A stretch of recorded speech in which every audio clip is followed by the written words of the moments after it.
Good evening, baseball fans, and welcome to Warriors Baseball here at Shoup Field in Wise, Virginia. Sturgill Sports Media and Warrior Nation's blog is proud to present tonight's Mountain 7 Conference baseball game between the Central Warriors and the visiting Gate City Blue Devils. Tonight's game sponsor is Southern Steel Tattoo. We'd like to give a quick shout out to Southern Steel Tattoo for sponsoring tonight's Mountain 7 Conference Warriors baseball action. I'm joined tonight by Mr. Chad Dotson. He's going to help me out tonight with play-by-play and color commentary. To become a sponsor for Warriors Sports and Warriors Baseball and Warriors Softball this spring, please email Sturgill Sports Media at evansturgillphotography.com. Also, please share the broadcast link on Facebook and Twitter.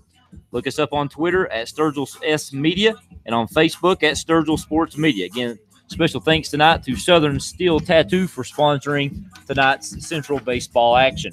We'd also like to give a quick shout out to some of the other sponsors that have helped Sturgill Sports Media and Warrior Sports this season.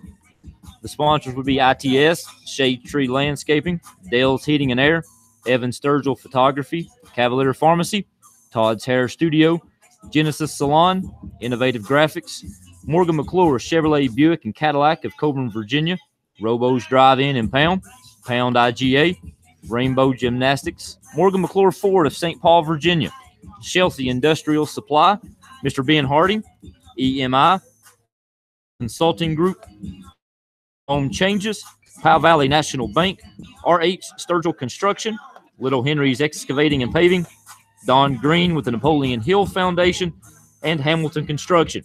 Again, a special thanks to tonight's game sponsor, Southern Steel Tattoo. The Central Warriors are currently on the field finishing up their warm-ups. Again, I am proud to be joined tonight by Mr. Chad Dotson here to help call the Warriors baseball. And to give you the starting lineups and a little preview of tonight's action, here's Chad. Thank you, Chris. Happy to be here tonight joining you, calling the district opener for the Central Warriors. If you're ready now, the starting lineups first for the visiting Gate City Blue Devils. Gate City's 2-3 on the season, 0-1 in the Mountain 7 district. Leading off, playing left field, DeAndre Mack. Batting second, pitching today, Drew Myers. The catcher, hitting third, John Compton. Batting fourth, the center fielder, Lucas Larkins. Batting fifth, second baseman, Landon Turner. Batting sixth, Tyler Gardner, your first baseman. Batting seventh for Gate City, the third baseman, Andrew Williams. Batting eighth, the shortstop, Andrew Hensley. And batting ninth, the right fielder, Tyler Ham. Your starting lineup for the homestanding Central Warriors. 1-0 on the season. This is their first Mountain 7 district game. Coming off a season opening win over Pike Central and coming off a solid 15-6 record last year. Leading off, senior catcher, J.P. Staller. Batting second. In left field, Jarrett Jesse. Third baseman, Tyler Muncie will be your starter. In the third slot, Zach James doing the pitching. He's hitting cleanup. Bryson Collins, a junior, playing first base. He'll be batting fifth for the Warriors. Sophomore Daniel Lawson, second base. He'll be batting sixth. Your designated hitter, Keegan Jones. Ben Brickey will be batting eighth. He's playing right field. And Landon Elkins will be your shortstop. Also playing defensively will be your center fielder, Hunter Crabtree. Of course, this season, Chris, Central High School was picked on the preseason coaches poll to finish third place in the Mountain 7 district. Gate City was picked for fifth place, but talking to Coach Mills, he expects this to be maybe the most talented team he's had. Yeah, I've talked to Coach Mills some too. I know the transfer pitcher that we got in from Union, Mr. Jones, or Mr. James, I'm sorry. He's elevated the status here of the Warrior baseball program. I think he comes in and immediately assumed the role as the ace pitcher on the staff. He got the start a couple weeks back against Pike Central. Through, I believe, about 5 2/3 shutout innings against Pike Central with about 7 strikeouts. I believe the addition of the starting pitching there really boosted the status of the Central Warriors program. Again, in high school baseball, I think a lot of it boils down to the pitching, as it does just about every level of baseball. If you've got some dominating pitching, You can win a lot of baseball games and you become instant contenders. Talking around with some of the other coaches, I've heard that Abingdon has a really solid ball club. I was talking to Coach Foster just the other day, one of the assistant coaches for the Warriors, and I haven't seen Abingdon play just yet, but I've heard that they have several Division I prospects, including a prospect going to Florida State, if I'm not mistaken. They do. They have 4 players already committed to play Division I baseball, which is really amazing. They were 22-5 last year, and their shortstop, Kate Hungates, the guy that's going to Florida State. But they've also got players going to East Carolina, ETSU, and they've got a junior pitcher that's committed to Radford. They were the preseason pick for first place in the Mountain 7 district. John Battle was the pick for second place, which is really kind of amazing when you consider that John Battle lost last year in the 2A championship game, state championship game, and have a lot of their team returning, as well as a returning star coaching them this year, Jimmy Gobble, former Major League pitcher. Yeah, you go from a state championship or a state trip to the state tournament, and then you add in a former professional big league baseball pitcher and former John Battle pitcher, former state championship pitcher there at John Battle. I believe they actually defeated the old Wise High School here, J.J. Kelly, when Mr. Gobble was pitching there way back in the late 1990s. I don't remember J.J. Kelly losing too many baseball games, but that maybe once or twice too. Yeah. Jimmy Gobble. It didn't happen very much, but Jimmy Gobble was, from what I recall, a pretty good pitcher in high school, and he's returned back to his home high school and trying to return the John Battle High School back to another state powerhouse here in Division IIA in the state of Virginia. And you're right about Zach James, who's the starting pitcher here tonight for Central. He really gives us – I know Central's picked for third place preseason, but he really brings a whole different dimension to this team because he's joining what was already a pretty good pitching staff. Tyler Munsey's returning. And, of course, Tyler Munsey last year was 7-2 with a 2.27 ERA. So add another hard thrower to that mix, and you're starting to look like a pretty good team. For Gate City, this is they were picked for fifth place. This is Coach Terry Field's fourth year at the helm of the Blue Devils. They're wearing their road gray uniforms with their blue caps tonight. They have 5 returning starters. John Compton is starting tonight. He's hitting third for Gate City, of course, and playing catcher. Last year he had just a dynamite season. 485 batting average, 5 home runs, 32 RBIs, 23 stolen bases. Senior second baseman Landon Turner as well. He's hitting fifth tonight for Gate City. He hit 357 last year. So a couple of big hitters there in the middle of the lineup, and certainly as well Lucas Larkins, who's hitting cleanup tonight. He's playing center field. He hit 309 last year. Of course, Gate City was 17-6 last year, tied John Battle for first place in the conference, and then lost 8-2 to Tazewell in the Region 2A West playoffs. So a grand tradition from Gate City High School baseball, and of course Central High School baseball building a grand tradition. And I'm really excited to see what they can do this season. Yeah, it'll be an interesting matchup here tonight. Again, Central's only has one game under their belt so far. Again, that game at Pike Central a few weeks back, they entered tonight just 1-0. Gate City comes in with 5 games under the belt, 2-3 overall record. They played 3 games, I believe, last week over spring break in the FCA tournament. Kind of an up and down season here for Gate City. And they played last Friday against Union in the tournament. It did not count as a conference game, but it was against a conference opponent. Gate City had an 8-3 lead in that contest heading to the 7th inning, but was unable to hold on to the victory as Union scored 6 runs in the final at bat with a walk-off 9-8 victory. And then prior to that, Gate City played Hidden Valley and had a 3-2 lead heading into the 4th inning of that game. But Hidden Valley scored, I believe, 4 runs in the 5th. And was able to come back and take a 6-3 victory in that contest. So Gate City enters the game tonight with a 2-game losing streak, while our Central Warriors enter with a 1-game winning streak. Again, only 1-0 on the season. Just one quick announcement here. This game was supposed to begin at 5 o'clock. First pitch was scheduled for 5 o'clock. Just received word here just a few minutes ago from Coach Mills that the umpires are late to arriving to Soup Field. So we're expecting about a 20-minute delay for the first pitch tonight. So we're looking at maybe about a 5:15, 5:20 first pitch to the action tonight. So a little slight delay. So if you tuned in here at 5 o'clock expecting the first pitch of the Gate City and Central Warriors baseball game, you may be disappointed to have to listen to me and Chad fill a little bit of air time. We may have to take a slight break here before the action begins. Again, first pitch scheduled for around 5:20 as we await the arrival of the umpires for tonight's conference kickoff game here in the Central Warriors' first home baseball game. You mean we got here on time and the umpires couldn't even make it? Yeah, I know. Here I can go teach class and drive a school bus, and I can get here 30 minutes before game time. But unfortunately, the umpires are delayed, and I don't believe you can play a baseball game without umpires. Let's hope they call the balls and strikes and manage their game tonight a little bit better than they've managed their time leading up to the game. A little bit more about Central, who's led by head coach Brian Mills. And of course, last year, 15-6, lost in the second round of the conference tournament to John Battle in a close 3-2 game. They got 3 returning all-conference players, and so it's really exciting to see those guys come back and be joined by a really talented group all around them. Of course, Tyler Muncie, pitcher and third baseman last year. Already told you his pitching stats. Last year as a hitter, hit 295. Really good ball player. He's returning as a senior. Bryson Collins is just a junior. He made all conference last year, both on the mound. You didn't mention him a moment ago in terms of pitching, but on the mound and at third base. One quick note about Bryson. He did lead the team last year with 4 home runs, including, I can't exactly remember the opponent, but I know he had a walk-off home run. I believe it was in a conference matchup game here at home late one night. It was a closely contested baseball game, and Bryson Collins ended that game with a dramatic walk-off home run, which you don't see a whole lot of. I wouldn't think here in high school baseball, a bottom of the 7th walk-off home run. Again, Bryson Collins led the team with 4 home runs and that memorable walk-off home run in a conference game last season. Yeah, so I hope we get an exciting one like that.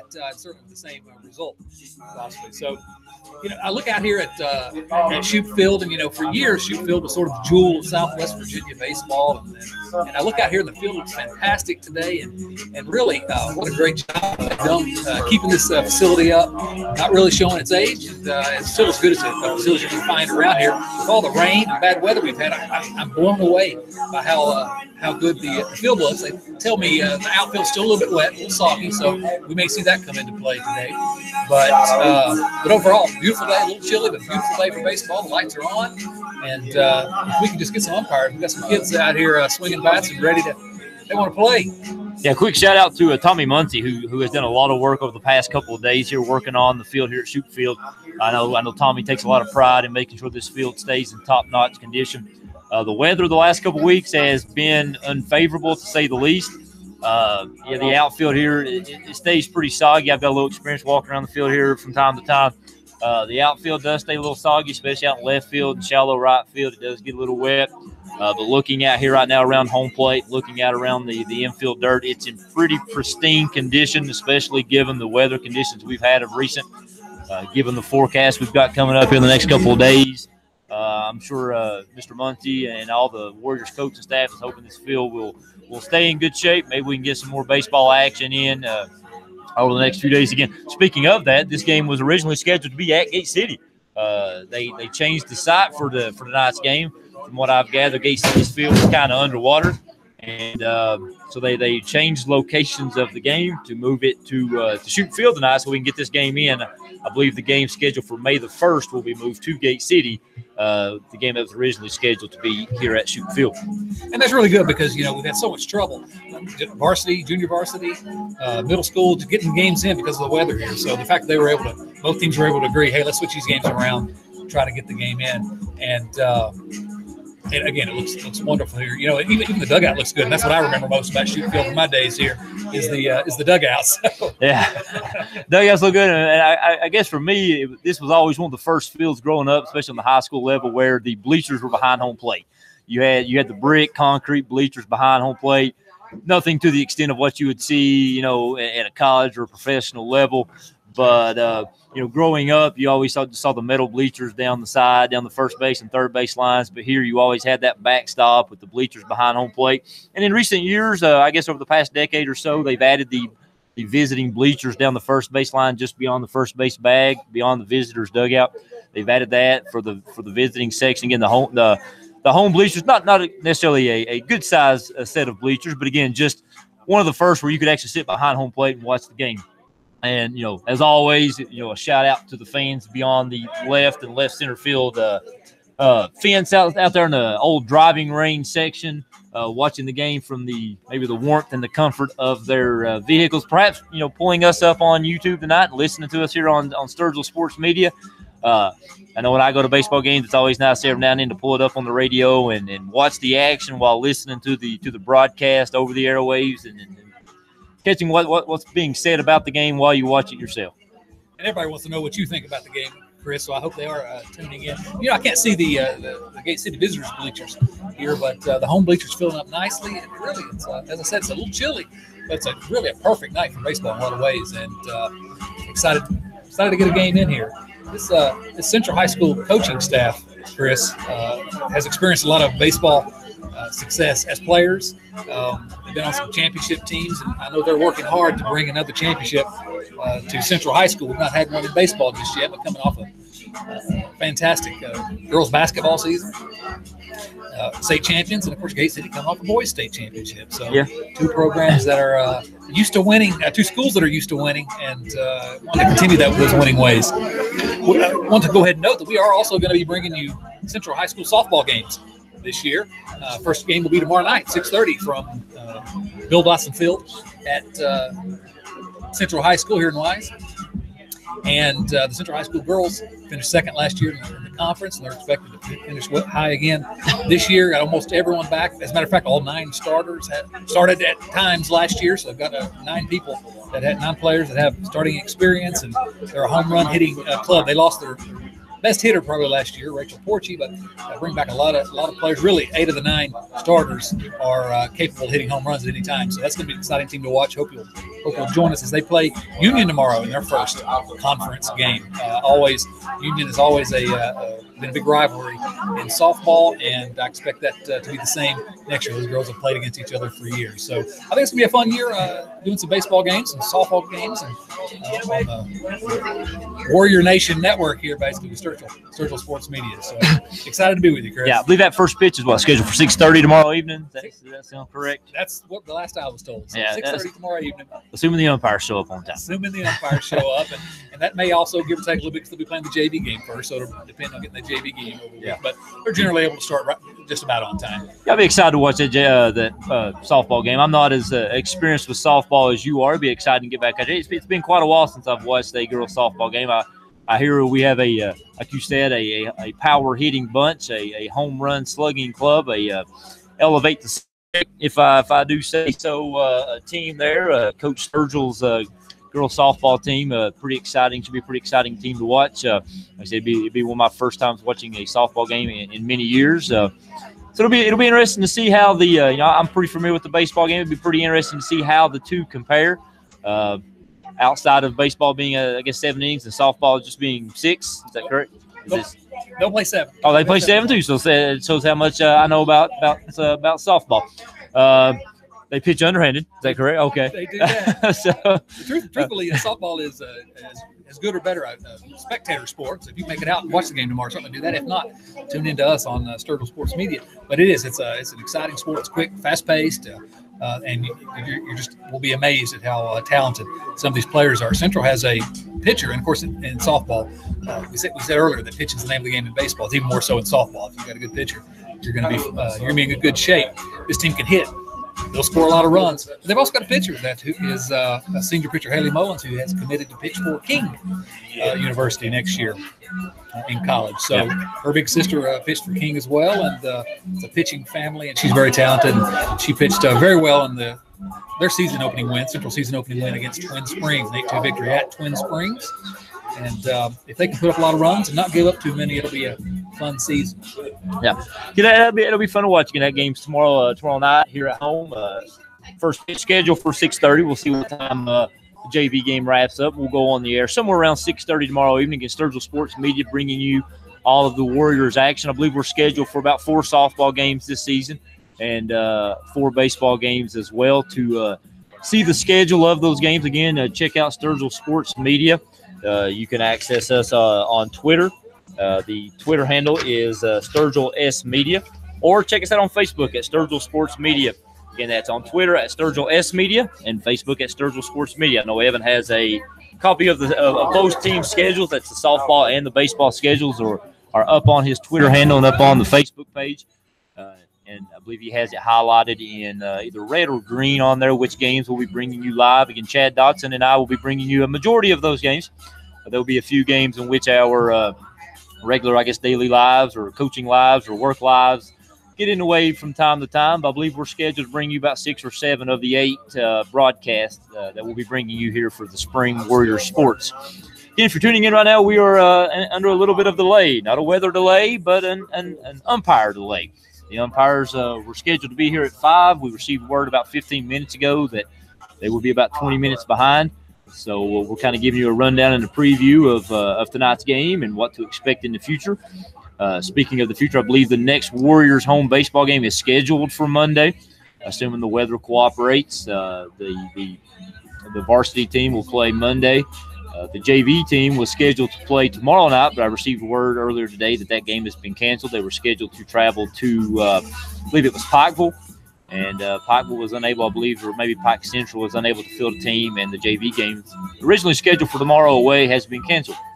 I believe the JV team has a game scheduled some point tomorrow. The middle school team here at Central is scheduled to play at home on Tuesday against Ridgeview and away on Wednesday against Lebanon. You know, I got a text from Coach Foster down there. He's trying to have a little fun with us. Asked if we're talking about the first place Braves Atlanta Braves while we're filling time here. And I can guarantee you one thing. Chris and I are not going to be talking about the Atlanta Braves. We may talk about baseball, certainly high school baseball. But if we go to the major leagues, it's not going to be the Atlanta Braves. So no Coach Foster. If we're going to be talking about baseball, it's going to be the same team that shares the Central Warriors logo. There you go. That would be the Cincinnati Reds, coming off a fresh sweep of the Chicago Cubs here this past week.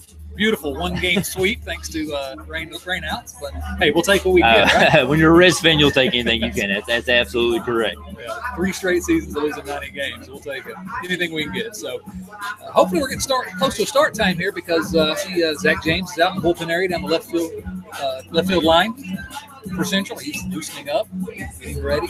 Looks like he's just about warm and ready. So maybe we have a pending start of the game here. I hope so. Yeah, Gate City's players over swinging some bats, trying to stay loose. Obviously, they'll be the visiting team batting first. James, I believe that's the second time he's been out to the bullpen, trying to stay loose, trying to stay ready for the game tonight, trying to stay game ready to face these Gate City Blue Devils bats. Most of the Central Warriors are sort of congregating around the dugout area just outside the fence in between the dugout area and the third base line. Gate City doing pretty much the same over here on the first base side. Coaches just sort of standing around like most of us are, really just sort of waiting on the umpires to show up. Sounds like a few of the fans here in the Central stands trying to get the crowd a little riled up, ready to go. Again, not much we can do at this point until the umpires arrive. And I'm sure just like you've seen happen before, these umpires will show up, take their time. I realize we've all been sitting here waiting for them all day, but whatever. It's a beautiful night for baseball. And however long it takes, we're going to bring some Central High School baseball to you. You know, really successful season for Sturgill Sports Media, doing the basketball games for the Central High boys and girls teams. And I know, Chris, you called several of those games, did a great job. I really enjoyed listening to you guys doing those games. This is going to be a little bit different pace, I guess, than basketball, but still no less exciting. And it's really happy that Sturgill Sports Media is able to do this. I think it's good for the kids, the families that can't get to the games, and just the fans, local fans. And I know a lot of people listen to those broadcasts, especially the broadcasts when the Central girls went to the state tournament. Those were a lot of people listen to those, and I couldn't make it up to Richmond, so we were listening at home, and it's really fun, and it's going to be a good year. You know, if you know anyone, any business want to be a sponsor, well, contact us. Chris already gave you the information because more sponsors we can get, the more games Sturgill Sports Media can bring you, and really appreciate Evan and Sturgill Sports Media for everything they're doing here for the Central Warriors. Also, check out the Warrior Nation blog. What's that URL of the Warrior Nation blog? Do we know what that is? I'm not exactly sure off the top of my head. I believe it may just be warriornationblog.com, but don't hold me to that. I'm not sure. I don't have that. Google it. Sorry, I didn't put you on the spot. That's all right. Don't have it here on any of my forums, so we'll have to make sure Evan adds that to us so that way we can direct you guys to that. I know we have there is a Twitter link for Warrior Nation's blog. You can probably just search that on Twitter. And there's also a Facebook page as well. Again, Chad mentioned, if you'd like to be a sponsor, you can contact Sturgill Sports Media. Again, the email address to contact us is sturgillsportsmedia@evansturgillphotography.com. Again, if you'd like to be a sponsor and help us out, email us at sturgillsportsmedia@evansturgillphotography.com. Again, tonight's game sponsor will be Southern Steel Tattoo. I'd like to send a special thanks out to those guys there in downtown Wise for helping sponsor tonight's game and making this action possible. As Chad mentioned, again, Sturgill Sports Media picked this up there pretty late in the basketball season, and quick shout out to everybody who kind of helped out with that. I know Lance Compton and I were kind of partners in crime for a lot of the girls' action. We covered a lot of the postseason girls' action there. I know Jason Mullins filled in, Chris Davis gave us some action. Jason Mullins helped out with Lance a lot during the boys' games, as I was helping with Coach McAmus during the boys' basketball games. And then at the state girls' game, the state championship game, Coach TJ McAmus and Coach Justin Boggs brought you the action. So it's a good thing we got a lot of guys, and people willing to participate and help out. I know this has always been a dream of mine, to be able to broadcast games. I know growing up, I'm sure, Chad, you were the same. You'd sit there and watch TV. You'd be playing wiffle ball in the backyard with your brothers, and you'd be given the play-by-play action. Sometimes it might be a little salt in the wound to your brothers when you'd hit a home run and you let them know the play-by-play of what just happened. But I know for a fact many times in my life I'll catch myself sitting there giving some play-by-play of what I'm seeing, or every now and then, even still today, you'll be watching a game and you'll chime in a comment. It won't be 5-10 seconds later the guys on TV will throw in the same. And being able to broadcast a baseball game, this is probably one of the lifelong dreams I've had, be able to broadcast a baseball game. Yeah, it's going to be a lot of fun. Now, I don't know what you're talking about hitting home runs. I certainly never did any of that, but this is going to be fun. Your childhood was a lot like mine in terms of growing up, and there's always a ball game on the radio in the background. And I know your dad, summer nights sitting around listening to the ball game, and in some ways, it was better to listen to the game than to watch it a lot of times. Of course, growing up, we couldn't watch it a lot of times. So really, really glad that Sturgill Sports Media has stepped up to the plate. The sponsors have stepped up to the plate to show that there is a demand for Central Sports on the radio or on the internet, I guess. And we're happy to broadcast for you. Yeah, I know that's one of the things, you mentioned these players are probably appreciating this. The good thing about the way Evan's doing this here with Sturgill Sports Media is these games are on YouTube. These guys will be able to go back after the game and listen to the broadcast and kind of relive the moments of what happened in the game. And wait a minute, you mean this is being saved? Oh yeah, this up here? This is out there forever on the interwebs for everyone to go back and access from now until, I guess, whatever replaces the internet comes in and takes it down. I'm about to ruin whatever professional reputation I ever had by saying something dumb on this broadcast. And there's the crazy thing. I remember growing up when I was in high school, they did some of this. The old NTV back in the day, Mr. Jordan would come and broadcast the games. And I actually had the honor of running into Mr. Jordan at, I believe it was the state quarterfinal games up at UVA Wise. And he was unaware that a lot of his old broadcasts from the late 90s were now on YouTube. Right. And I'm pretty sure I made his day that day when I pulled up some of the old games from way back in the 90s, the old Ohio Valley Appalachia football games, and some of the old, I remember when I was in school, J.J. Kelly and Pound basketball games were big. And he was unaware that some of his broadcasts were still alive and well on YouTube. To go back and pull up and access some of the old players from back in the 90s had uploaded some old VHS tapes and uploaded those games to YouTube so that they could be saved and viewed by others for, like I said, as long as YouTube exists.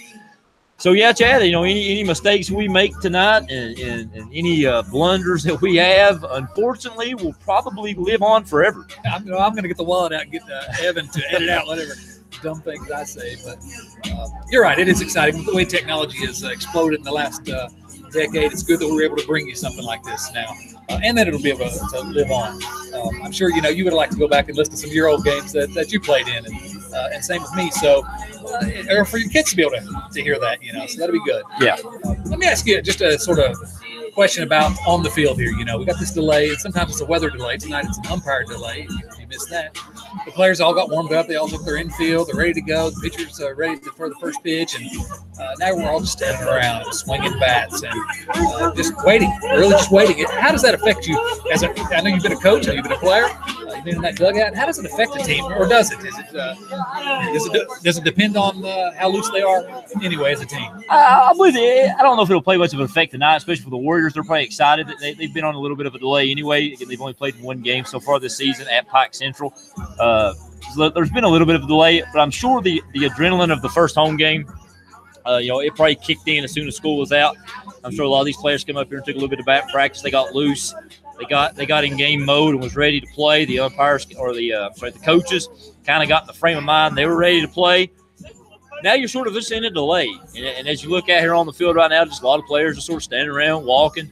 And we've seen a few guys swinging some bats, some guys are sort of pacing around. And I'm sure with baseball, especially, when you start looking at arms, we saw James go out and continue to throw out in the bullpen. But I've noticed a lot of these guys haven't picked up a baseball here in probably at least 15, 20 minutes. Again, Central Warriors wrapped up their pregame warm-ups about 20, 25 minutes ago. And they were ready to take the field at that point. So I'm sure there's a little I guess tightness that will kick in. The adrenaline has probably worn off just a little bit. But I'm sure once the umpires kind of step back out here, that adrenaline will kick back in and both teams will be ready to play. But I think it does affect you. Like I said, both teams are ready to play, but again, it's going to affect both teams equally. It's a little different than basketball. You get all amped up to play, or football, or a sport like that. Here, you get amped up to play, but you can't play baseball particularly amped up. Really, you got to relax, and so maybe not as much of an effect here. Central Warriors looking good in their home white uniforms with the red pinstripes, classic uniform style. Got a lot of the kids wearing the high cuff socks, and a lot of them, several of them have the stirrups on with stripes. Looking pretty sharp. I love the stirrup look. Not a huge fan of the vest, the 1990s vest look, but both teams, as I look at it, Gate City supporting the vest look as well in their road grays. But yeah, the stirrup look, I'm a big fan. I see a variety of different looks of stirrups out there. I see some nice pinstripe ones. You look around, you see just the old classic all red stirrup with the white sock underneath it. I see a few sponsored stirrups out there. See some with just the high sock. And a few different varieties out there as well. Coach Foster sporting the old school stirrup look out there as well, with some nice colored stripes added to that as well. Coach Foster is he's a fashion.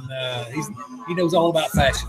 Yeah, he's the fashion guru. I know we caught him out there during basketball season. I believe in one of the girls' games for pulling out the nice flat bill look. That a lot of us 40-year-old men can pull off. I can't pull that one off. But, we need to make sure we send the link to this broadcast to Coach Mills. You're right about that vest look. That's like 1995 Colorado Rockies. Yeah, Colorado Rockies vest look. Again, we're old school Reds fans, and that look looks very much like a 1990s Cincinnati Reds, even into the 2000s Cincinnati Reds look as well. Yeah, I used to call it the Good Humor Man costumes or uniforms they called them back in the day. Terrible, but of course you look around nowadays, and a lot of people are bringing back the nice '80s V-neck. With the pullovers. I know nobody's really brought back the pajama pant, look with the no belts and just the snap pants. Yeah, we don't need to go back to that. No, the pants, those can stay. But now I do appreciate a nice '80s throwback V-neck. Especially if it's in a nice brown, orange San Diego Padres look. There you go. You think we can convince Central High School to change their colors to that brown and yellow of the old San Diego Padres? I don't see that. I don't think so. Boy, it's gotten so bad. These umpires have really got to get here. We're talking about uniforms. Yeah, we may be losing viewers by the second now. Again, if you tuned in here in the last 5 minutes or so, we were in an umpire delay. We were notified right around 5 o'clock by Coach Mills that the umpires were a little behind. We were told at that time they would be here in about 20 minutes. Again, that was roughly 30 minutes ago. It is now 5:28. We originally reported that first pitch would probably be around 5:15, 5:20, and at this point, I don't even dare to speculate. At this point, they may just rename this the I hesitate to say Chris and Chad show, Chad and Chris show. I don't want to step on any toes, but I'll go with the Chris and Chad show. Absolutely. So maybe we need to open up some phone lines. Maybe we if you want to tweet one of us a question or a topic of some sort, maybe you just want to kind of pick our brains or whatever, feel free to tweet Chad and I. My Twitter handle is at Coach Wilson 17 on Twitter. Chad, yours is at Dotson C, DOTSONC. At Dotson C. And Chad is a Twitter expert to say, I guess, to say the least. Chad's an expert at wasting time. I'm more of a Twitter novice, but when it comes to wasting time, I'm sure my wife would say I'm right up there with you. That's right. You're a champ. You're a champ. So, still see no umpires, Chris. I'm looking. I see nothing. We should have thought about this. We could have had the phone lines installed and open them up for us to take some calls, because it's turning into a talk radio show here.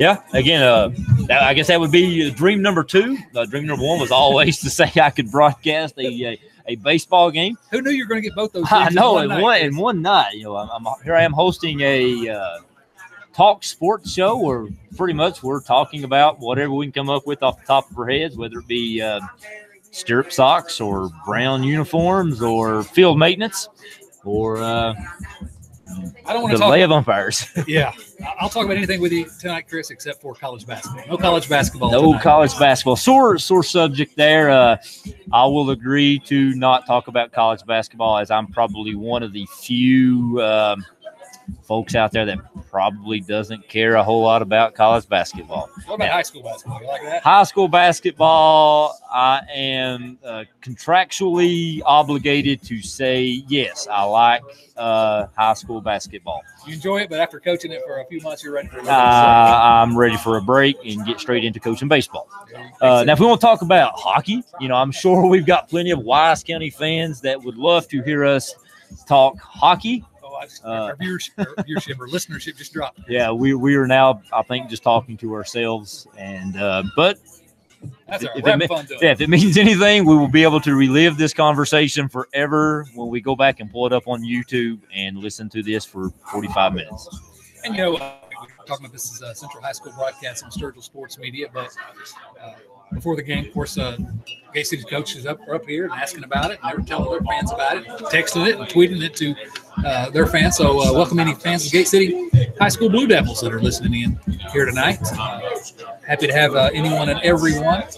I'm glad it's not basketball season. Although, listen, Central High basketball, boys basketball team, what an outstanding season this year, and hopefully set up for big things next year. Yeah, great job by everyone there associating the boys and the girls programs. Probably, everyone in the area knows about Coach Dotson and the girls program, but the best boys season that Central Boys has had when it comes to basketball, again, falling just one game short of making it to their first ever state playoffs.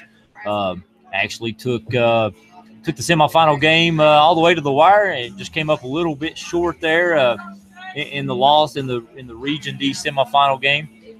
Incredibly close to a state tournament run for Coach McAmis and his team, and just an encouraging season. Wish they could have just gotten over that hump, because I feel like they were better than that team. Yeah. In that game, just fell just short, but my goodness, it's really good to see. Like I said, we talked to the girls team, and really proud of what Coach Dotson's done. But kudos to Coach McAmis and to you on the staff there, and all the guys with the Central team, making the boys team relevant and really exciting. And really, I mean, they lose a couple of players and a couple of pretty good players, but they got a lot coming back as well. So it should be a fun season again next year. Yeah, ran into a really good Graham opponent there in the Region D semifinals. Graham, who ended up beating Gate City there in that Region D championship game. Again, Gate City would go on to defeat them in the state semifinals and go on to capture the Division II state championship game. But again, a really good season there by the Central boys. I enjoy coaching the group this year. Again, we had 2,000-point scorers this year. Senior Dalton Mullins got his 1,000th point there about 3/4 of the way through the season.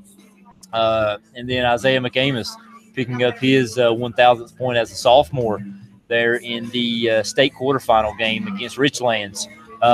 So a couple of big milestones there. I believe it was the most wins in Central boys basketball since consolidation. So big things. I'm sure there'll be some high expectations heading into next season. There'll be some big players leaving throughout the conference. We'll obviously be losing Dalton going into next season, so we'll have to find a replacement there to fill his shoes at the point guard position. But I believe Central basketball will be right up there, looking at another top 2, top 3, hopefully even a number 1 finish next year going into the Mountain 7 district regular season. Oh, no question about it. I mean, Gate City's certainly going to be good again. Zach Irvin and some of the guys returning, but Central should be right in the mix next year. I think they're going to they'll feel the loss of Dalton Mullins, certainly. As good a point guard as you're going to find around. But I expect them to be good again next year. It's going to be exciting, and be really interesting to see how many games Circle Sports Media will be able to bring you next year. Certainly planning to do that. I did get a text just now, Chris, that I'm supposed to say hi to my mother and father sitting out in center field watching this game. Can I do that? Do you mind? Yeah, absolutely. All right. Well, I just did it. So does that mean they're listening to us, or are you just supposed to say hi? That's a good question. I assumed they were listening to us out there, but I don't know. I guess I'll get a text again here in a minute. Yeah, if anybody out there in the left field is listening, just feel free to honk your horn, blow your horn, flash your headlights at us. Let us know you're listening to us while you are waiting the delay. I do see some headlights on now. I see some waves. Hey, I think we got some fans. I believe that may be your mom waving at us from out there beyond the 345 sign. So yeah, we do have some fans listening to us. Maybe just 1 or 2, and if those are the only 2, I got a feeling they've heard several of these conversations before in their lifetime. Again, they're your mom and dad. They're my aunt and uncle. So, any family gatherings we have together, I'm sure a lot of these conversations have come up. A lot of baseball talk. Yep. They may be tired of hearing all of this sports talk, but if they're listening to us now, we appreciate it. We thank you, Melinda and Bill. Continue to listen to us and spread the word out there and tell everyone else to log into their phones and pull us up here on Sturgill Sports Media. You may not catch any play-by-play for a little bit, but you'll catch some sports nonsense for the next however long it is until the umpires show up. If these umpires don't show up soon enough, we might be able to go straight from this game right over to the softball field and go and do the softball game tomorrow. Right, we can just do a doubleheader. It'd be a night boys girls doubleheader action, and just don't stop. That's right. I'm just about done, Chris. These umpires have got to get here. Yeah, we're now 36 minutes behind, about 15 minutes delayed before the time that they were supposed to show up. Again, scheduled first pitch was supposed to be at 5 o'clock. We were told maybe 5:20 before the umpires would arrive, and we are now at 5:37. The Central Warriors players have moved beyond left field. Looks like to maybe resume some pregame stretching. Right now it's just more of a standing around. See a few guys trying to stretch out. Gate City has moved back out into the right field area, partnering up, grabbing some baseballs and trying to keep the arms loose. A lot of the coaching staff here from Gate City mingling down here around the dugout area as the Warriors coaching staff is doing the same on the third base side. We're all just waiting for the umpires to arrive. Not really sure what the cause of the delay is, but I'm sure once they get here, both teams will be ready to field, and we'll get this game underway. Jump into action immediately as soon as we can get these umpires here. And I'm looking forward to it. And then, this is a pretty good matchup for Central to start the Mountain 7 district season. Not to take anything away from Gate City, but Central expects to be competitive for the championship of the conference, the district this year. They keep going back and forth between conference and district, Chris. I'm not real smart. I can't keep it straight. But it'd be nice for Central to be able to jump out, get a win under their belts, and really start this. They already have a non-conference win. But it'd be good to get a up to 1-0 start and really just sort of set the tone for what I know Coach Mills expects to be a really good season. And expectations are extremely high. I know that a lot of the players were disappointed by the prediction of third place by the coach. Some of that's a function of the fact there's 2 other really good teams. But Central should be right in the mix. Abingdon, like we said before, 4 starters who are going to play Division I baseball, which is just amazing. Come off 22-5 season. And let's just run through that preseason coaches poll quickly if we could. Abingdon was picked first, John Battle second, Central third. Union, coached by J.W. Salyers, another former professional pitcher. They're picked for 4th place, and they're coming off a 5-13 season last year. Really expected to be improved this year all the way around. Gate City, of course, we said picked for 5th, Ridgeview 6th, and Lehigh coming off a 9-12 season last year, picked for 7th. So, you got to think that certainly if Central can get up there in the mix with Abingdon and John Battle, that's pretty rarefied air. It's good territory for them, and I don't see why they can't. But again, it all comes down to pitching, and I think all the expectations for Coach Mills and his staff are around the fact that they expect to have 2 or 3 really sort of dominant pitchers. Yeah, like you said, it'd be big to kick the conference season off here with a win tonight against Gate City. According to the Central Warriors baseball schedule that I have here in front of me, next week on the 10th, a big matchup with the John Battle Trojans on April the 10th. So that'll be a quick early test here into the season to see, again, it'd be nice to kick the night off with a win, get that first win under your belt, and go into that John Battle game knowing that game could be, it could be a battle for who finishes in the top 2 in the conference. And I'm not exactly sure how things work much anymore. They've changed conference and changed districts and changed how things work. I do know Abingdon, we have to play them here in the regular season, but when it comes to tournament time, since they're Division III, we don't have to worry about them as far as going to the state tournament. But it will be a conference showdown. Can we not just go back to the old Lonesome Pine District, Chris? I wish we could. Things were a lot more simpler to understand and figure out back under the old LPD format. Kind of a bad sign right now. We've been joined in the booth by assistant coach Kelly Foster, which for one is bad, but we got Kelly Foster up here in the booth with us. It's also a bad sign that if our coach is in the booth with us, the umpires are nowhere in sight. Do you have an update for us, Kelly? It's kind of like a human rain delay, and the humans we're waiting on are the umpires. So we don't know. We were told 20 minutes ago that they would be here in 20 minutes, and as you can see, there's no one here. So we just continue to wait, and we hope that you guys have good filler material to keep us entertained. Oh, we've already mentioned that. If you go back and pull this up on YouTube later on tonight or whenever you have a chance, we basically changed this from Warrior Sports to the Chris and Chad Sports Talk Radio. Would say 30 minutes. We're going on an hour, so it's become the Chris and Chad hour. We've waved at fans out beyond left field, and we talked about uniforms. we've previewed 90s and 80s uniforms, the stirrup look. We've even commented on your nice stirrup look that you pulled out tonight. Maybe even referenced your flat bill from basketball season that Mr. Compton credited you for. So. Well, this is the first time I've put pinstripe, red and white pinstripe pants on since June of 1997. And I wore the high socks then because Chipper Jones of the Atlanta Braves wore them. So I thought I would go into the archives and pull these out today. And I have to give credit to my son because these are actually Cameron stirrups that I have on today. So they may be a little stretched out next time he decides to put them on. Chris, I thought we'd agreed we're not going to talk about Wasn't that the agreement here? That's the only reason he is up here in the booth with us now is to get that Atlanta Braves reference in. Speaking of, 1997, I'm going to assume the pants you're wearing are not the same pants that you wore in 1997. I don't think anybody here wants to see that. That's for sure. 50 pounds later. Yeah, a few extra notches on the belt since that 1997 season.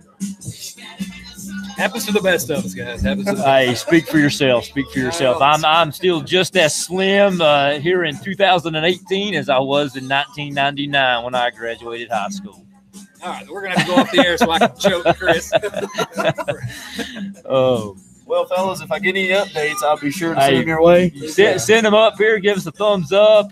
Maybe signal us some time. Like I said, we're 20 minutes behind what we were originally told. We're now going on 45 minutes of a delay here from the originally scheduled first pitch. So feel free to send any news our way. You guys just keep doing your job, and you'll have a show on ESPN Radio soon. Oh, yeah.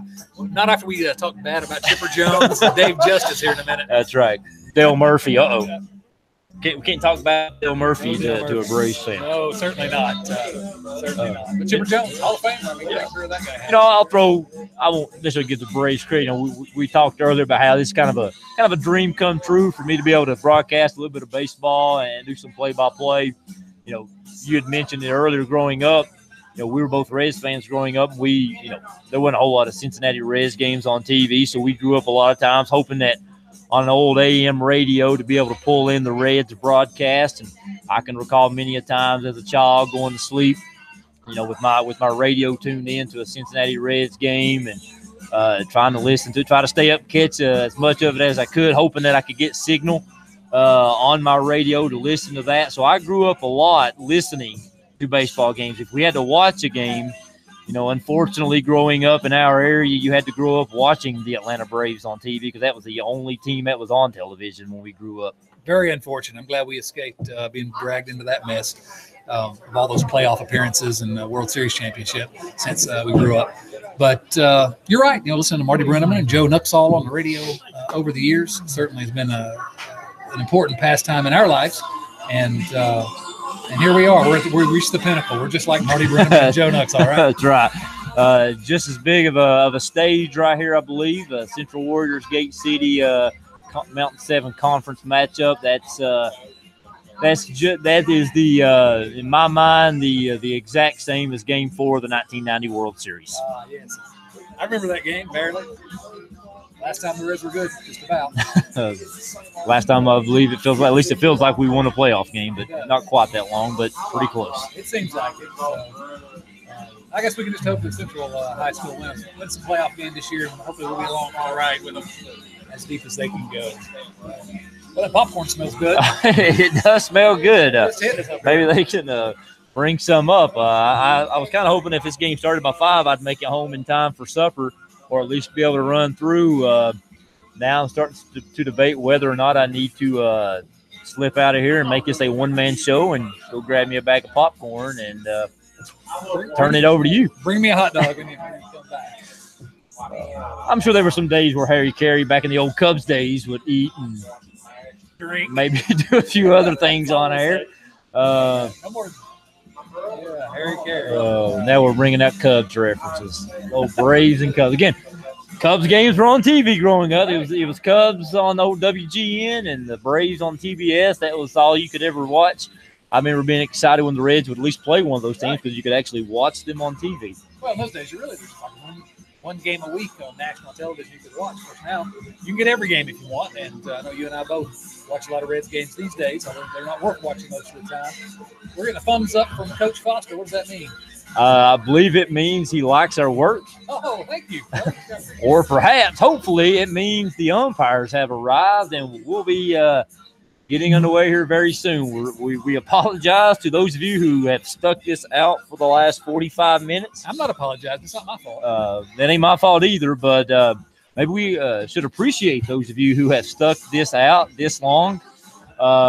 Perhaps it's been entertaining, and if it has been entertaining, then give us a thumbs up. I believe there's a thumbs up or a like button on YouTube or on Facebook, or give the link a like on Twitter or a retweet there and let us know. Like I said, if I believe we've pretty much taken up every topic of conversation we can. We've got about 7 more of these games to fill. So if you have a topic for future possible delays or for, between innings conversations, feel free to hit us up on Twitter. Either you can hit us up on Sturgill S Media on Twitter, or hit myself up at Coach Wilson17 on Twitter, or Dotson C on Twitter as well. And welcome to Shoot Field for tonight's Mountain 7 District Baseball. We've got the PA announcer announcing lineups, and maybe we're actually getting close to real baseball here tonight, Chris. It's terribly exciting. That is. We'll turn it over to Bubba Ty here, the voice of the Warriors, and we'll listen to what he has to say as we get prepared for tonight's Warriors Gate City baseball action. Thank you. And on cue, Bubba Ty is done, so we'll come right back in. Illustrious start to your broadcasting career here, Chris. Yeah, in case you don't know, Chad and I are amateurs at this. We're doing the best we can. In our mind, we're doing an outstanding, great job. A little running joke that me and Lance Compton had during basketball season was we were the A crew. Now that I have Chad beside of me, I apologize to you, Lance, but this is the new A crew. This is the baseball A crew. This is the baseball A crew. I believe it's maybe the only crew. I believe Chris Davis is scheduled to fill in for me once or twice throughout the season as I fulfill some of my coaching duties with the middle school baseball team here for Central. So I believe he's scheduled to fill in. If you're unfamiliar with Chris Davis, anytime you are at the UVA-Wise Convocation Center, he is the voice of the Cavaliers there at the Convocation Center, doing a lot of the public address announcing and announcing there for the games at the prior Convocation Center there at UVA-Wise. We really got to get Coach McAmis. I know he did the state tournament game for the girls. We got to get him out here doing baseball because Coach McAmis knows a lot about basketball. He's got a great basketball mind. I want to hear him talk baseball. Maybe that might not be good. I'm not sure. I tuned into the state game, and while Coach McAmis and Coach Boggs did an outstanding job of keeping us informed on the game, I'm afraid of some of the dad jokes that Coach McAmis may pull out that he used there during the state games. Great job by both of those guys for filling in, but I'm just not so sure about the jokes. That now Coach McAmis will like to act like he's a big baseball fan. He'll pull out some Oakland A's references from the '90s, maybe some Ricky Henderson talk, or some Jose Canseco, or the Bash Brothers. Yeah. McGuire. So Dennis Eckersley or somebody like that. But maybe we'll get Coach McAmis up here and maybe do a little. Maybe we can start doing a little segment here in the middle of an inning or somewhere along the way. And baseball with Coach McAmis. Yeah, baseball with Coach McAmis. Maybe just pull up some random coach who coaches another sport and make them talk baseball. Oh, that'd be good. Of course, we got Coach Dotson, Robin Dotson. He'd be able to do it. Certainly, he's coached and played baseball. And, of course, Coach McAmis played as well, but I'd like to get him up here talking baseball, see what he has to say. Yeah, I played baseball back in the day a little bit with Coach McAmis. We were on Little League teams together way back in the old days there. Little League games back then were played where we'll be at tomorrow, Chad. We'll be over there at Bill Dotson Field, home of the Lady Warrior softball team. Again, tomorrow's game with the Lady Warriors at 6:30. We'll be bringing you that game, hopefully first pitch tomorrow at 6:30. Chad and I will be bringing you live play-by-play action of that. Again, to me, that field, though, is still the old Little League field. Growing up back in the day, that's where all the Little League games used to be at back in my younger 7 to 12-year-old days. Yeah, and, I've been there a bunch of times watching softball, and it sets up well for a softball field. Actually, really fun for a softball field because the fence is one of the shortest distances in the Mountain 7, maybe the shortest in the Mountain 7 district. So it's fun to watch that. But you're right, you can't help it. Every time you go, you sort of remember the days of playing Little League there and going and hanging out all Saturday and watching your buddies play and then playing your game, playing cup ball behind the concession stand and getting a free snow cone or free drink for running down a foul ball. Those days are gone, I guess, but I'm glad to see that Bill Dotson Memorial Field is still hosting competitive action. And tomorrow should be a really, really competitive game. Two of the better teams in the Mountain 7 District, Central versus Union. Always a tight game every time they play. Yeah, it'll be a good match. Again, Central and Union obviously just sort of have a natural rivalry. Again, both fairly newly consolidated high schools, both of them with newly built schools here in recent years. So it's just sort of a natural rivalry there. Again, both of them in the same conference. Again, several sports, there's just a natural rivalry between the two teams there, regardless of what sport it is. Absolutely, and then the fans, it's no different in every sport. And so softball is no different. And everybody's going to be excited tomorrow. Should be a really, really good game. Union's got some really good players, got a fantastic pitcher. Central the same, so I expect a tight game. Oh, what do I see here walking? I believe I see two umpires. Right. I'm surprised we don't have a sarcastic cheer from the crowd yet, but wow, there are two of them. Man. Yeah. Going back to that game tomorrow, I've driven by. Like I said, I've never really managed to stop and watch very many Central Warrior softball games. I'm looking forward to that. But and you can probably attest to this. The atmosphere seems to be pretty neat because you've got Lake Street right out beyond the left center field fence there. They've recently built a sidewalk just beyond the creek ditch area there beyond the outfield fence, and several times I've driven up Lake Street when there's a softball game going on. There seem to be dozens, if not close to 100 fans who just line the streets. The lights are on. And just a lot of the community, perched out beyond the left field and center field fences there on Lake Street watching the ball games. Absolutely. Coach Justin Sturgill's Central Warriors have had some success here the last couple of years, and looking to build on that. It's fun as well because there's always a chance, given that Lake Street's right behind the left and center field fence there at Central's Field. Always a chance a car is going to get hit. So, and it's happened. It's happened before. Yeah. So, but that is going to be fun tomorrow. Two good teams, and get started in some Mountain 7 district action. Let's go ahead again because it's been about 2-3 hours ago that we announced the lineups. Let's run through the lineups again. Go ahead, Chet. Chris. All right. Let's run through these lineups first for your visiting Gate City Blue Devils wearing the gray uniforms and blue caps. Leading off, playing left field, DeAndre Mack. Batting second, your pitcher for Gate City, Drew Myers. Batting third, your catcher, number 8, John Compton. Lucas Larkins will bat fourth. He's playing center field. Landon Turner, he'll be batting fifth, playing second base. Your first baseman, Tyler Gardner, will bat sixth. Andrew Williams, third baseman, will bat seventh. Batting eighth, Andrew Hensley, the shortstop. And then batting ninth, Tyler Ham, the right fielder. Again, Mack, Myers, Compton, Larkins, Turner, Gardner, Williams, Hensley, Ham, for those of you scoring at home. For the homestanding Central Warriors, again, first home game of the season and first conference game as well. We'll have catcher J.P. Stallard leading off. He's number 3. Number 8, Jarrett Jesse. He'll be playing left field. He'll be batting second in the lineup. Tyler Muncie, third baseman today. He'll be batting third. Zach James will be your starting pitcher. He's batting cleanup for the Central Warriors. Bryson Collins, junior first baseman. He'll be batting fifth. Daniel Lawson, sophomore, playing second base, wearing number 22. Good-looking young player. Keegan Jones is going to be batting seventh. He's your designated hitter tonight. Hunter Crabtree will be playing center field. Batting eighth will be Ben Bricky, a freshman, playing right field tonight. Ben Bricky, a good young athlete. And then Landon Elkins, your shortstop, batting ninth.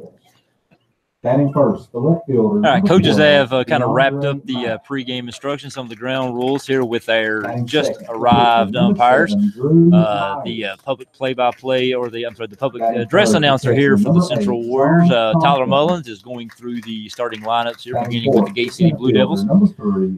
If you're just joining us, we're about an hour behind. The umpires were slightly delayed in getting here, and again, the first pitch was scheduled for 5. It looks like we'll be getting started at about a normal regular start time here, about 6 o'clock.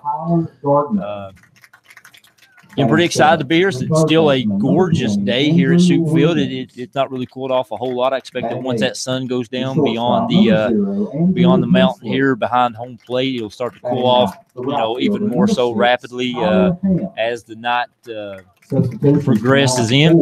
But for right now, there's not really a cloud in the sky. The grass is green. The sky is blue. The lights are on already. I'm sure that now that we've gotten an hour late start to this game, the lights will probably be needed, as I'm sure it'll get dark before the conclusion of the game. But excited for tonight's game. What prize does the player get if he hits a home run, hits the bus out there? Scott County Public Schools bus. There's going to be a prize for that, right? Do you win the bus? Do you get to keep the bus? Is it a stake? I'm not exactly sure. It used to be you hit the cow, win a stake, which I've heard now recently. It is if you hit the grass, you win a salad at Durham. And it's no longer hit the bull, win a stake. It's hit the grass, win a salad. Everybody's got to be healthy these days. Yeah, that would be fun to see though. Somebody could go out there and pop a home run beyond left center field fence there and hit the Scott County bus.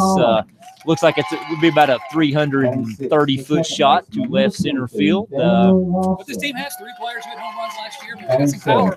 That is true. That's probably about where Bryson Collins' home run went just a year ago in that walk-off home run fashion. In the game, Collins had 4 home runs a season ago. So let's hope none of these guys get the big eye thinking they can hit it. But it would be fun and interesting to see that happen, as long as it's a Warriors player, not a Gate City player. So players are right out of the field, getting ready to take their positions for the national anthem. And kids look excited. They look like high school kids. Yep, they do. Excited to be here, happy to be here. They're happy to play some baseball. Yep. Ready to get a little action going. At this time, we're going to go silent for just a second for the playing of the national anthem and the honoring of America, and we'll be right back.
And we're back here at Shoup Field for tonight's Mountain 7 Conference baseball action between the Central Warriors and the Gate City Blue Devils.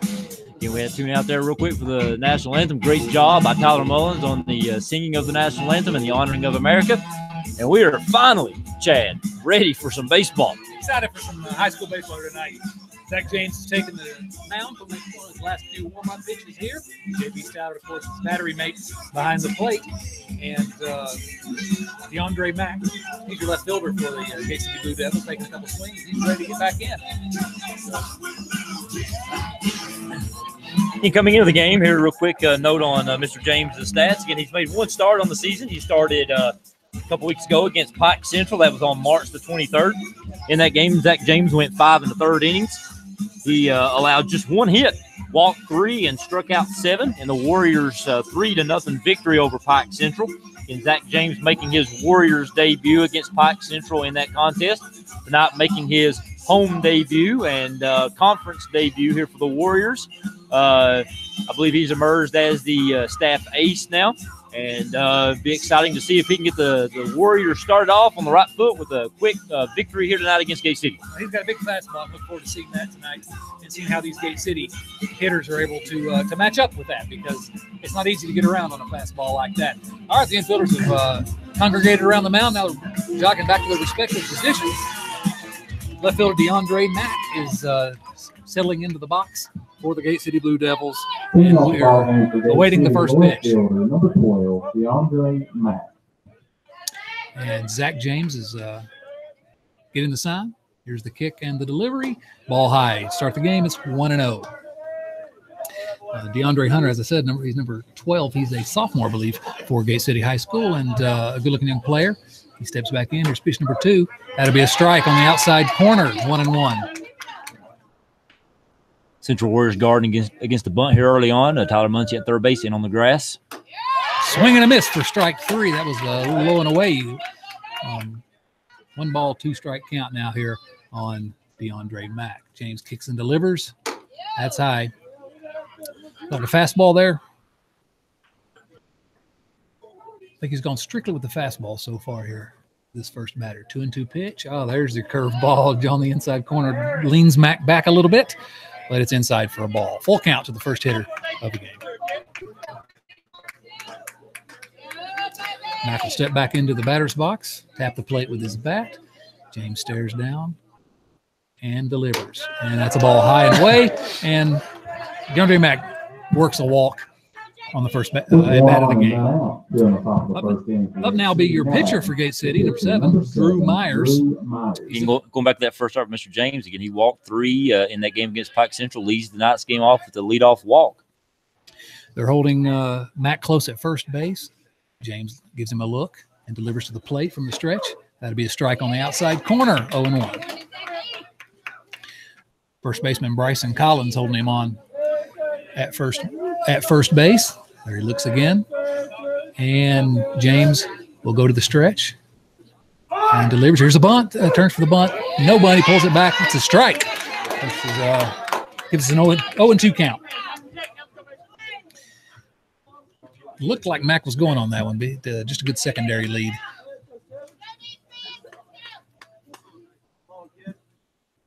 James will deliver again. Mack is going. Throws down, and he is safe at second. Steal of second base by DeAndre Mack. And the pitch was a ball to the batter, Drew Myers. Pitch a little low and away right there. Pretty good pitch to throw on there by J.P. Stout at home, but a good jump right there, and Mack was able to steal second rather easily. They're holding Mack on shortstop. Elkins, Landon Elkins is holding him on, and he'll dive back to his position as James delivers to the plate. That ball's low and away, so we got a 2-2. Counts evened up. Now Gate City with an early scoring opportunity with a man on second, and no outs here in the top of the first inning. James is looking in to get the sign. He'll go to the stretch, and the pitch. That's a little high. He's going to go full on his second straight batter to start the game. That's not a good sign for a Central Warriors team that's hoping Zach James can go deep into this game. Especially with the new VHSL rules where there's a pitch count. So going full count on the first two batters just drives your pitch count up. It means you may have to come out of the game a little bit sooner. Myers fouls off the 3-2 pitch, and we'll reset it here. Full count. And that is one thing I'm pretty unfamiliar with when it comes to the pitch count and the pitch rules. I'm not exactly sure what the maximum limit is, but I know each team is required to keep up with the pitch count. There's a certain number of days rest that you have to fulfill depending on the number of pitches, and you have to come out after a certain number of pitches. James strikes out Drew Myers swinging for the first out of the inning.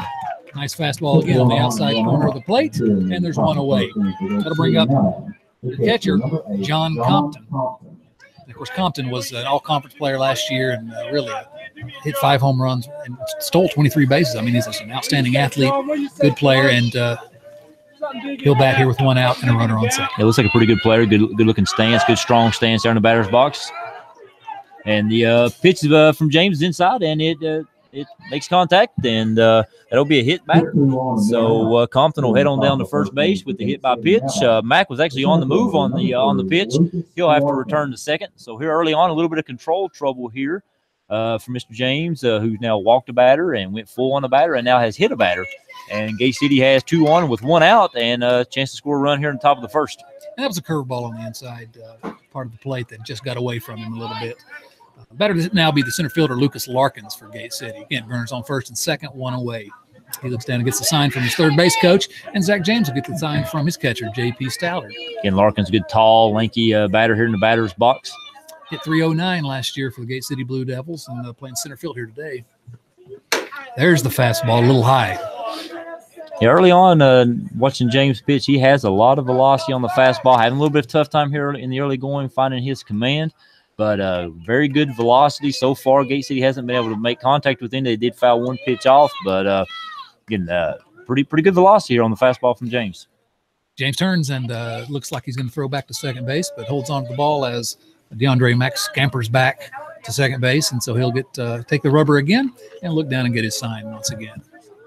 James goes to the stretch, and he'll deliver the 0-1 or the 1-0 pitch. Check swing. He did hold up. Looks like it's going to be 2-0.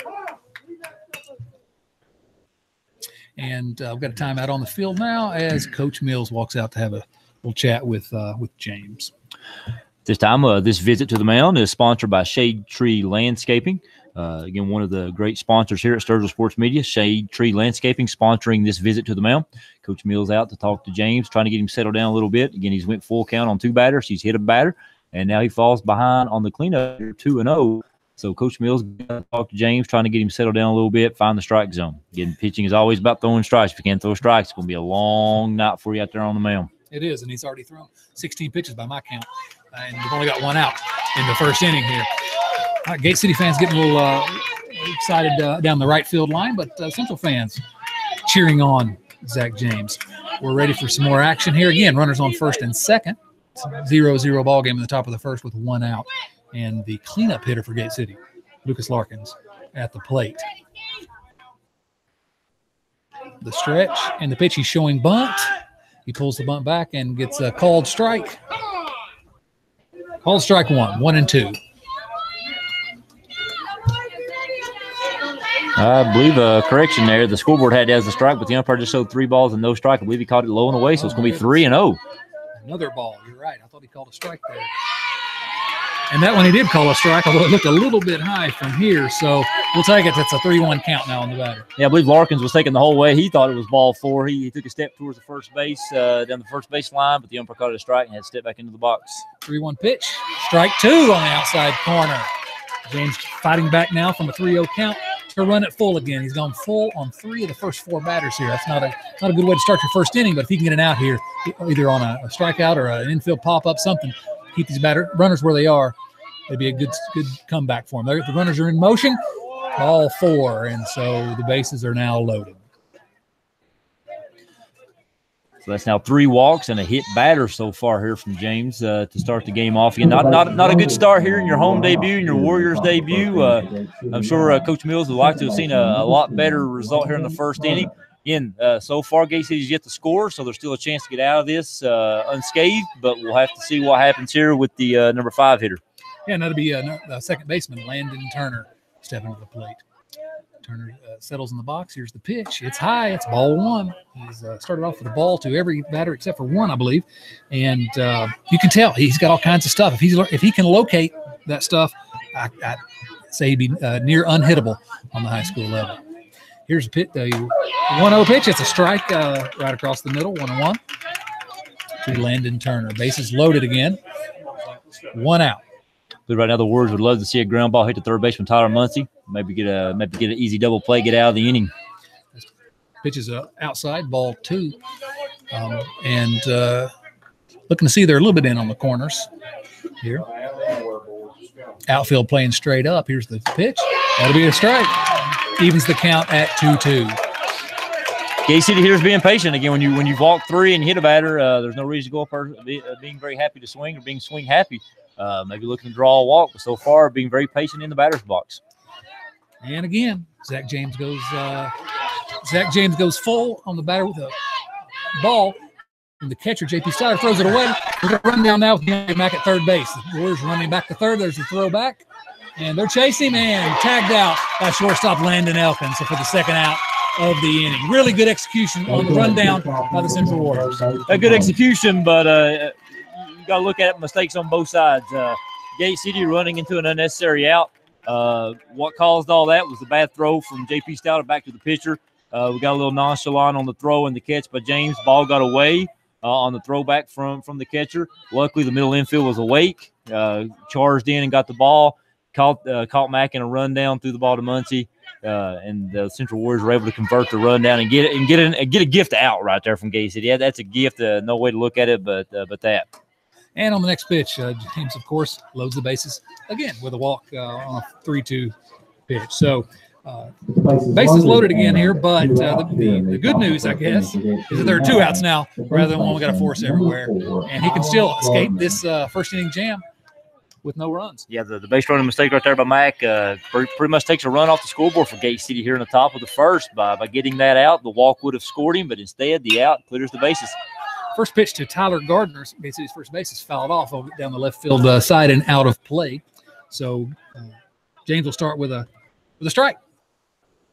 It's his first pitch strike to any batter so far, I believe, or at least the second. I think it's a second, but yeah, he's certainly got behind, and you cannot get behind hitters, especially a team that's being as patient as this team is. And there's a ball high. He's been up in the zone, hasn't he, Chris? Yeah, most of his pitches have been up. He's been missing up and in, or mostly just up. And that's an easy pitch to lay off of here, especially when you show some problems of control here right off the bat. Those pitches that are up are easy to lay off of.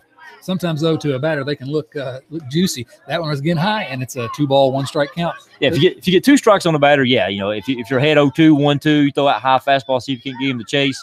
But early in the count, when you're struggling with a little bit of control, those high fastballs are pretty easy to lay off of.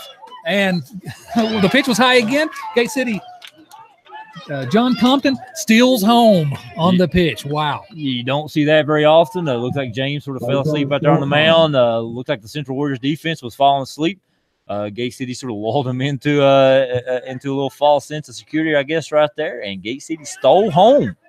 What a crazy – he got such an incredible leap off third base coming home. So now we got runners on second and third and a 3-1 count here to Tyler Gardner. Very, very impressive heads-up base running by Gate City. That'll be another strike. So, again, we've gone full. It's the 1, 2, 3, 4, 5th batter that James has gone full on in the first inning here. He'll go to the stretch. Runners on second and third. Looks back. And it's a ball outside. Another walk. It's the 4th walk of the first inning. Also mixed in with a hit by pitch. Not the start he wanted. Yeah, going back to that stolen base at home, I believe at the time James had switched to the windup. Bases were loaded, so he felt like he could switch to the windup, maybe try to find a little bit more control. And the Gate City base runner took advantage of it and stole home on the high pitch. And now James has switched back to the stretch with the bases loaded. Yeah, just really heads up. And he'll fake towards third base, step towards third, but not throw. 1-0 Gate City early here at the top of the first. 2 outs. Bases are loaded again, as they have been just about this whole inning. And third baseman, Gate City's third baseman, Andrew Williams, will be at the plate. He takes the first pitch for a strike, and it'll be 0-1. So it's 1-0 so far, and we are yet to see a ball in play, and the bases are loaded. Right. Yeah, if he can keep the ball, if James can keep the ball in the strike zone, they've not been able to catch up with it. But impressive patience by Gate City. Williams will foul one off slowly down the first base line. and he's worked himself into an 0-2 count here. Will be really, really good. I mean, I know that was some not exactly the highlight of the Central season that's still at home, but if he can get out of this with all the control problems, if he can get out of this with just giving up this one run, it'll be damage contained. Here's the pitch, and that one's high. We'll go to a 1-2 count. And that high fastball there, not a bad pitch on a 0-2 count. Let's see if it sets up the possibility of a curveball here on the 1-2 pitch. You set him up with the high fastball. See if he comes back with the curveball on the 1-2. And he's to the stretch. Looking at the runner at third, and another fastball high. Williams has worked count back to 2-2. The ballerina pitch, Chris, the 2-2. Yeah, a little closer of a fastball there. And crossed right around the letters. The umpire thought it was a little bit high. I believe the home fans thought it was a strike, but the umpire called it a ball game. When you're struggling with command, it's hard to get those strikes. Yep. And there's your curveball you were talking about. It's on the outside, and that'll be – I'm going to let you guess, Chris. What's the count? It's full count. Full count, bases loaded, runners be on the move here on the pitch. Base hit here by Gate City could score a couple runs and see if James can get out of it. And the pitch, swing and a miss. And Williams is retired. So really an impressive comeback with all the control problems to only give up one run with bases being loaded the entire inning. Really impressive comeback by Zach James. Yeah, you got to look at it as a win right there by the Warriors. Again, you couldn't have asked for, a much of a worse start right there by James. There in the first inning, 4 walks, a hit batter. To get out of it with only allowing one run, it was damage control. You kept the Warriors. You gave your bats a chance. Now you're only down by 1. That could have very easily been a 4, 5, 6 run inning. A hit or 2 here or there by Gate City, and you could have been fighting back early on. But dig yourself a really big hole that might be too much to come back from. So it's 1-0 after the top half, and the Central come to bat, and hey, we got a game. Yeah, big strike at the end of the inning. Again, Gate City ran themselves into an out that they probably regret at this point. They would have probably liked to have that extra run. Again, the very next pitch was ball 4 that would have scored the run anyway, but a little base running mistake there early in the inning. Although understandable because, the catcher Souter throws the ball over the pitcher's head and the runner jumps off, but he just got to be aware. Yeah, you just got to be awake and see how far away that ball went. And, going back to the conversation we had there in the pregame, you got to wonder, where was James at mentally and physically? We talked about before the game started, we started this game an hour behind schedule. On 2 different occasions, we saw James go out to the bullpen and get loose and warm up. We didn't see that for probably, I'd say, about 30 minutes prior to the game. So I'm sure he was in game mode, ready to pitch around 5:30, and didn't take the mound until 6. So perhaps it was just a mental issue. Perhaps he, wasn't as loose and prepared to get started as he was an hour ago. Not making excuses for him, but if you're trying to find perhaps a reason why he started off slow, perhaps that could be it. It'll be interesting to see how he does from this point moving forward. Now that he's gotten an inning under his belt. Central Warriors will come to bat down 1-0 in the first bat in the home season. Drew Myers is pitching for Gate City, and catcher J.P. Stallard will settle into the left-hand side of the batter's box, and here comes the initial pitch. Really still wind up delivery, and J.P. Stallard rips it into the right center field gap. He makes a turn at first base. The ball hits the fence. Is he going to make the turn around second? He's going for third. Here comes the relay. It's going to be close.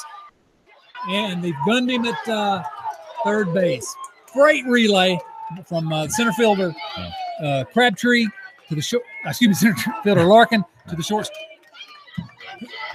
Shortstop Hensley to the third baseman Williams, and it's a double with an out. You don't want to make the first out there at third base.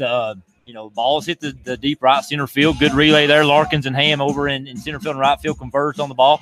Got it back in, hit the cutoff man. Good throw into third base to nail him. So, it'd been nice to have a leadoff man on at second base with nobody out, but instead the Warriors make the first out at third.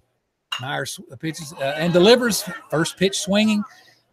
Jarrett Jesse, your left fielder, grounds it right back to Myers on the mound, and there are 2 away. You look at it, the Warriors would probably like to have come up right here, maybe got that 1 run back. Got out of that top of the first inning jam. Only giving up the 1 run. You lead the bottom of the first off with a double. Things look like you might get right back into it. And now here quickly with 2 pitches, we have 2 outs. Up now will be Tyler Muncie, your third baseman. Tyler Muncie takes a ball from pitcher Drew Myers. Tyler Muncie, of course, hit 295 last year. Hit a home run, 15 RBIs. Really good season in pitching as well, as we talked about earlier. He settles into the right-hand batter's box, and he'll take the delivery from Drew Myers. And that's swung on and fouled back. The count's 1-1. Myers has a really slow delivery. I don't know if you noticed that yet, Chris, but wind-up delivery really slow. I don't know if that'll get your timing off. Certainly didn't get J.P. Stallard's timing off as he ripped that ball into the gap. Yeah, it looks like we have a little contrast to pitching. James, a little tall, lanky. So much here for Myers here with Gate City, a little shorter, a little stockier, not quite as much velocity on the fastball. So a little contrasting to styles here tonight. He delivers, and Muncie swings and misses. It'd be a 1-2 count. You're right, not as much velocity, but certainly he has plenty. I guess if you're going to compare him to Zach James, that's a unfair comparison for a lot of high school pitchers. Here's the 1-2 pitch from Drew Myers, and it'll be up high, 2-2. We do have a little bit of action out here in the Warriors bullpen. Bryson Collins getting loosed out there just in case he's needed here. Again, James battling the control issues there on top of the first. Coach Mills not wanting to jeopardize, this game, and getting Collins loose in the bullpen in case he's needed. Pitch for Myers taken for called strike 3 on the outside half of the plate, and the Warriors will go down scoreless at the end of 1 inning. The Warriors get 1 hit, but they still trail 1-0 after 1 full.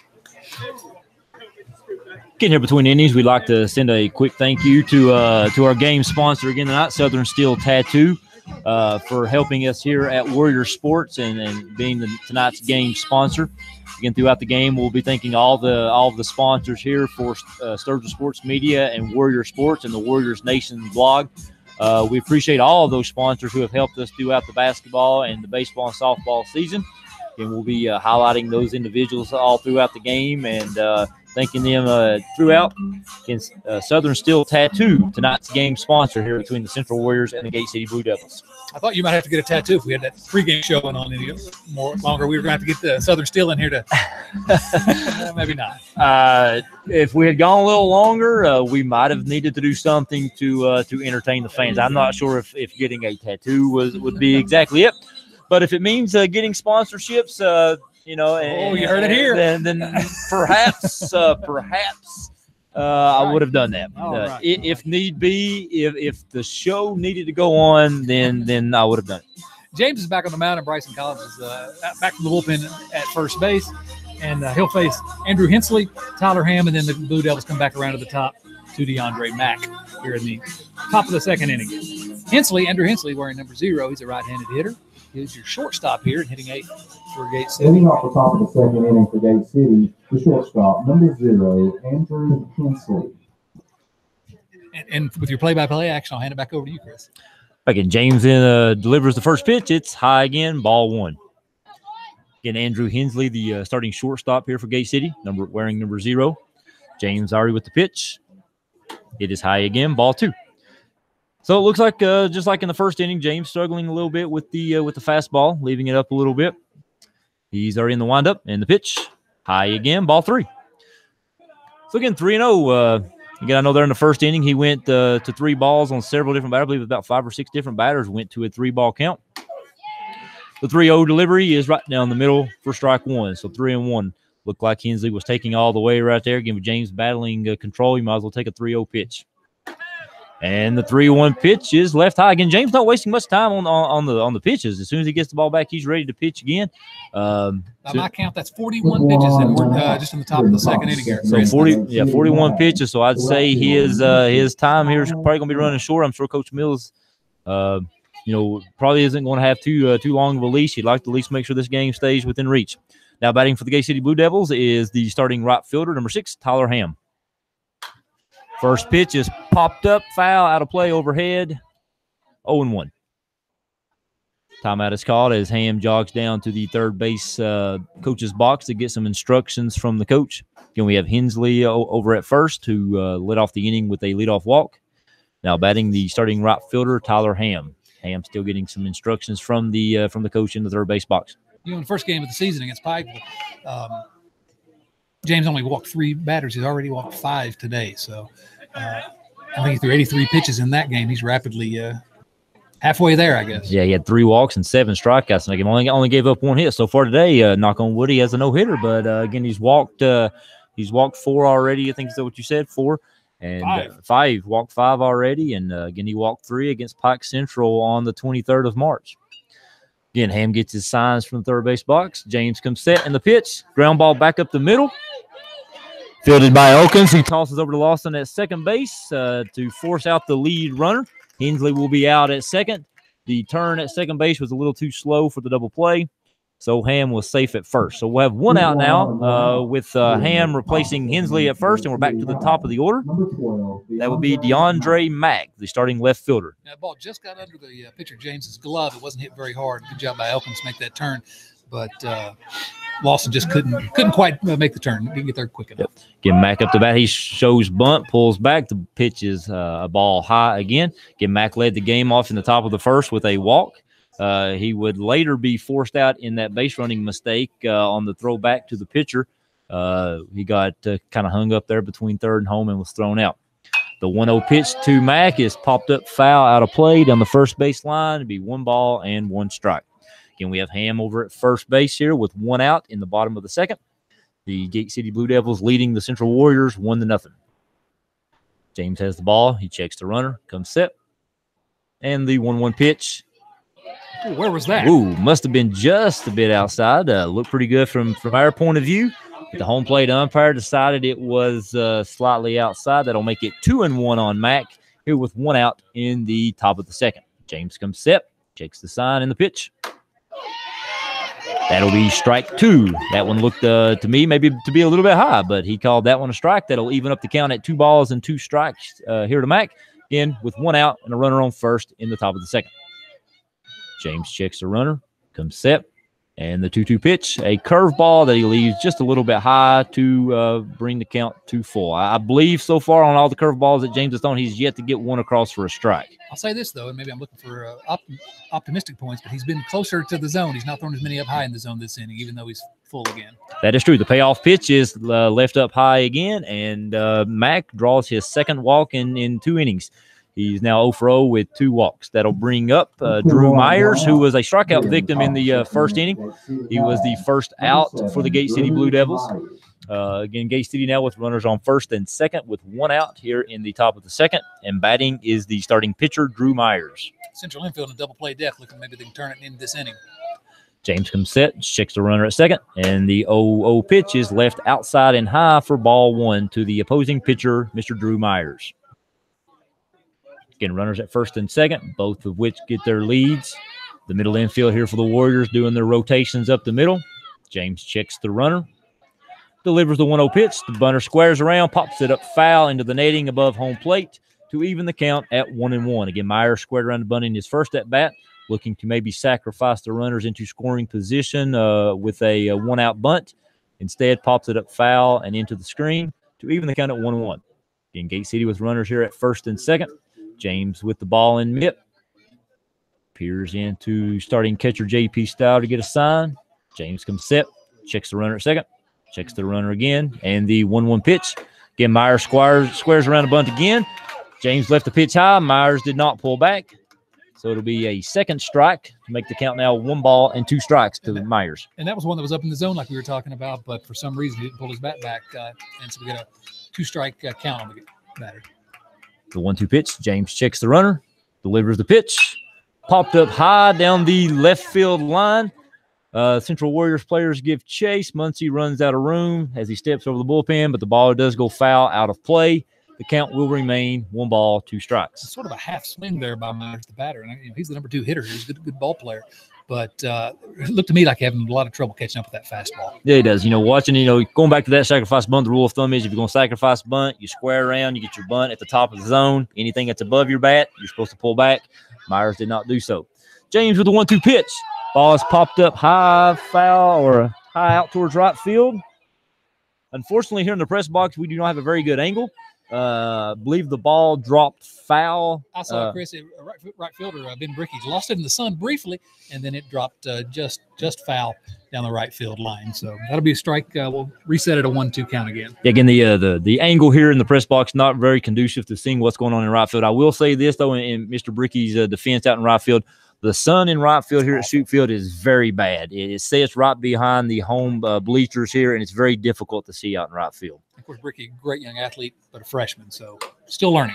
The 1-2 pitch from James is left up high, evens the count at 2 balls and 2 strikes. Again, Gate City with runners on first and second. We have DeAndre Mack over at first and Tyler Ham at second. Ham on at second after a fielder's choice. Mack with a 1-out walk. And the 2-2 pitch, swing and a miss from Mr. Myers for 2 outs. Good fastball right there from James, blowing it by the opposing pitcher, Mack, to get the second out of the inning. Another similar swing. Really looked like he was just having trouble catching up that fastball. If James can just get that fastball in the zone, he's going to stroll for the sign. Yeah, very defensive swing right there by Myers. Looked like he was maybe just hoping to put the ball in play. Unfortunately for him, was unable to. Puts the second out on the board, and that'll bring up the starting catcher for Gate City, John Compton. First pitch from James is left high for 1 ball and no strike. Again, 2 outs. Again, James struggling here with some command here in the second inning, but again, looking to get out of the inning with very minimal damage. He comes set, checks the runner, the 1-0 pitch, right down the middle for strike number 1 to Compton.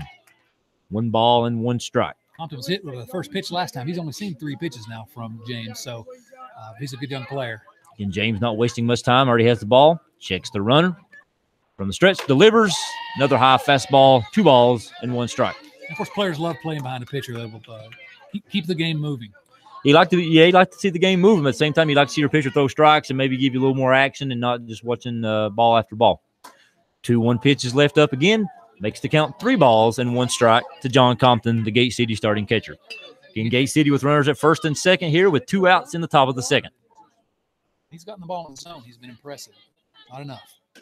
The 3-1 pitch, the umpire says is low. It'll be ball 4. I believe the Warriors fans thought that one was a little bit closer and perhaps strike number 2. The home plate umpire decides otherwise. So for the second consecutive inning, Gate City loads the bases, and that will bring up the starting center fielder, Lucas Larkins. 7 walks in 2 innings here for Zach James. 7 walks, and that'll bring Larkins up, who in his first at-bat drew a walk.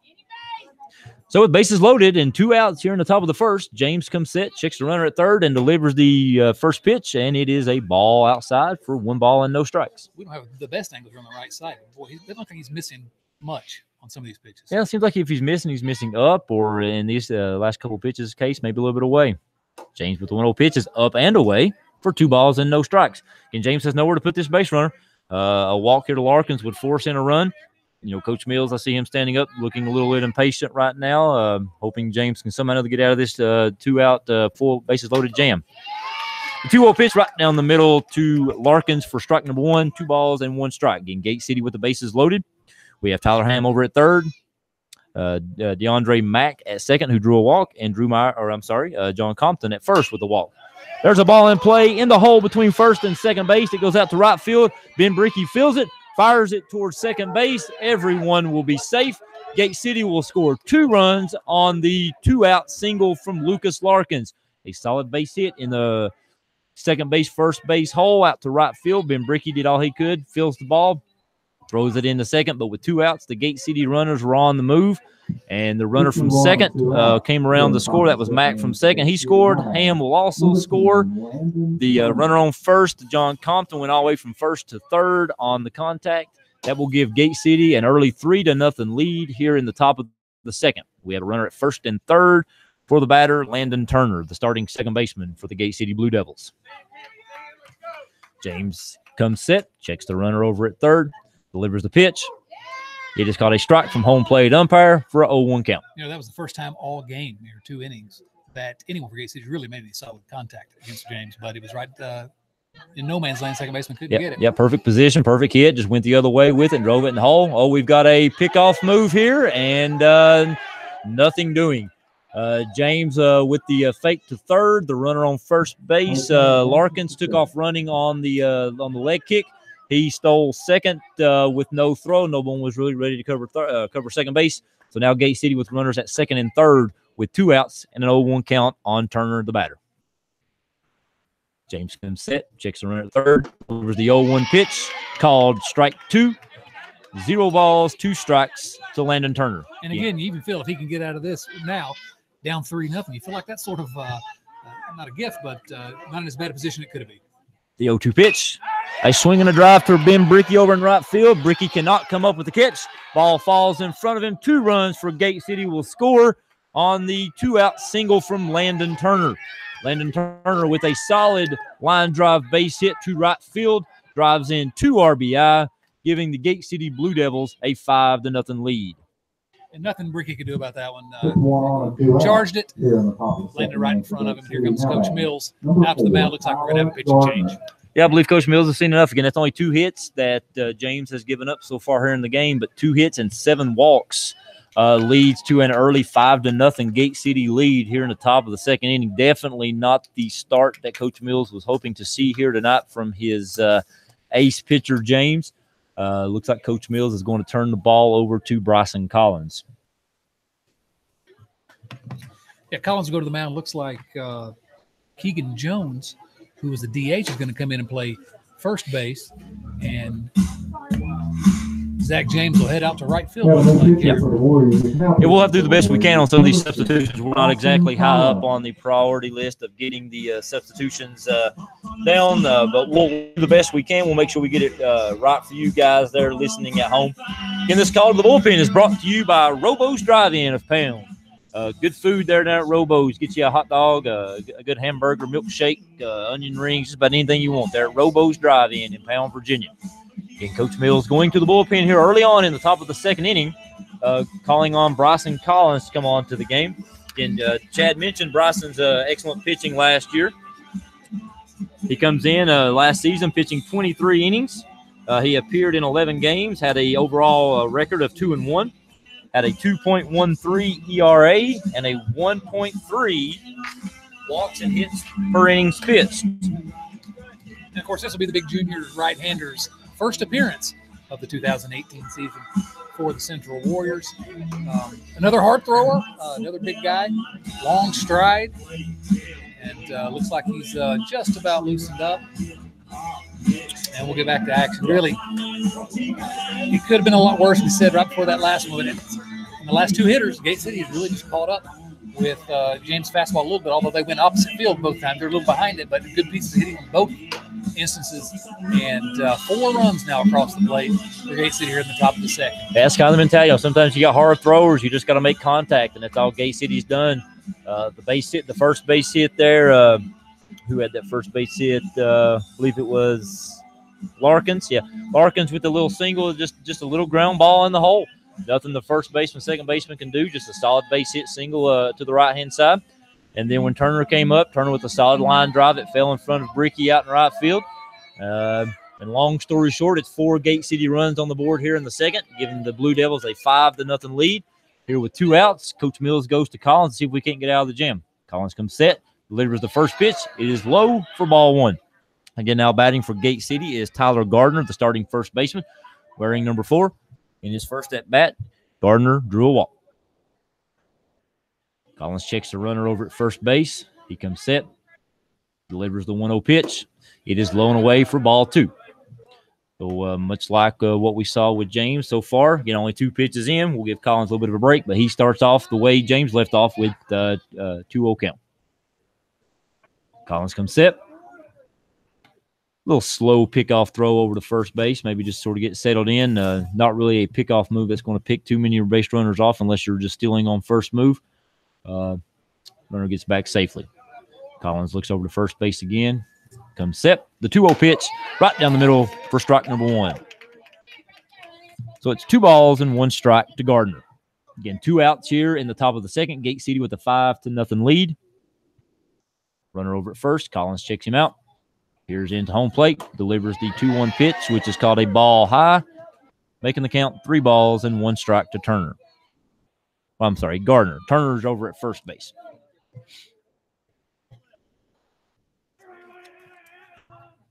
Collins comes set, delivers the 3-1 pitch. It's in the dirt for ball 4. So it's 8 Central Warriors walks now here in just 1 2/3 innings pitched. That'll bring up the starting third baseman for the Gate City Blue Devils, Andrew Williams. Andrew Williams was a strikeout victim in the top of the first. He'll come up the bat here with 2 outs, runners on first and second, and Gate City holding on to a 5-0 lead. Williams ended the top of the first with a strikeout. Collins would love to see a similar result here in the top of the second to get the Warriors out of the jam. The first pitch caught a strike on the inside corner for strike 1. And the only culprit here today for Central has just been inability to throw strikes. Otherwise, only giving up 2 hits. 2 hits, 8 walks, and 1 hit batter. The 0-1 pitch delivered to Williams. Swinging a foul tip into the catcher's mitt for strike number 2. That'll be 0 balls, 2 strikes here to the batter Williams with 2 outs in the Gate City top of the second. In Gate City with runners on first and second. The middle infielders make their rounds. Collins peers in for the sign. Checks the runner at second base. Delivers the 0-2 pitch. A fastball down the middle that Williams takes looking. Williams not too happy as he slings his bat over to the side as the side is retired. Again, Gate City scores 4 runs here in the top half of the second inning. 4 runs on just 2 hits and several walks. Gate City will take a 5-0 lead now into the bottom of the second inning as the Warriors come to bat. And close the book on Zach James as a pitcher today. 1 2/3 innings pitched. He threw 67 pitches in that 1 2/3 inning. Gave up 5 runs on just 2 hits, but those 7 walks that we've talked about and 1 hit batter. Just not the game he wanted in his first game here for the Warriors at Shoup Field. But better days will be ahead for young Zach James. For the Central Warriors who come into the plate here in the bottom of the second, it's going to be Zach James and Bryson Collins and Daniel Lawson. At this point for the Warriors, Coach Mills has to be telling his team, look, we're down 5-0. It's a shaky start. We did put the ball in play in the bottom half of the first. We did have a leadoff double from Stallard, who ended up getting thrown out at third base trying to stretch that double into a triple. We did have a ground ball back to the pitcher. So we've shown the ability to be able to put the ball in play. At this point, we just need to sort of chip away, put some balls in play, string together some hits, and just see if we can't scratch and claw our way back into the game. You have 6 innings left. You don't have to get it all at one time. Absolutely. You don't have to get all 5 back here. Try to score, get on the scoreboard first. See if we can't score a couple of runs here and just sort of chip away. Collins looked pretty comfortable out there. He did walk the first batter he faced, but then he struck out the next guy looking. So perhaps just, maybe we can get settled in, get a run on the board, and just scratch and claw your way back into the game.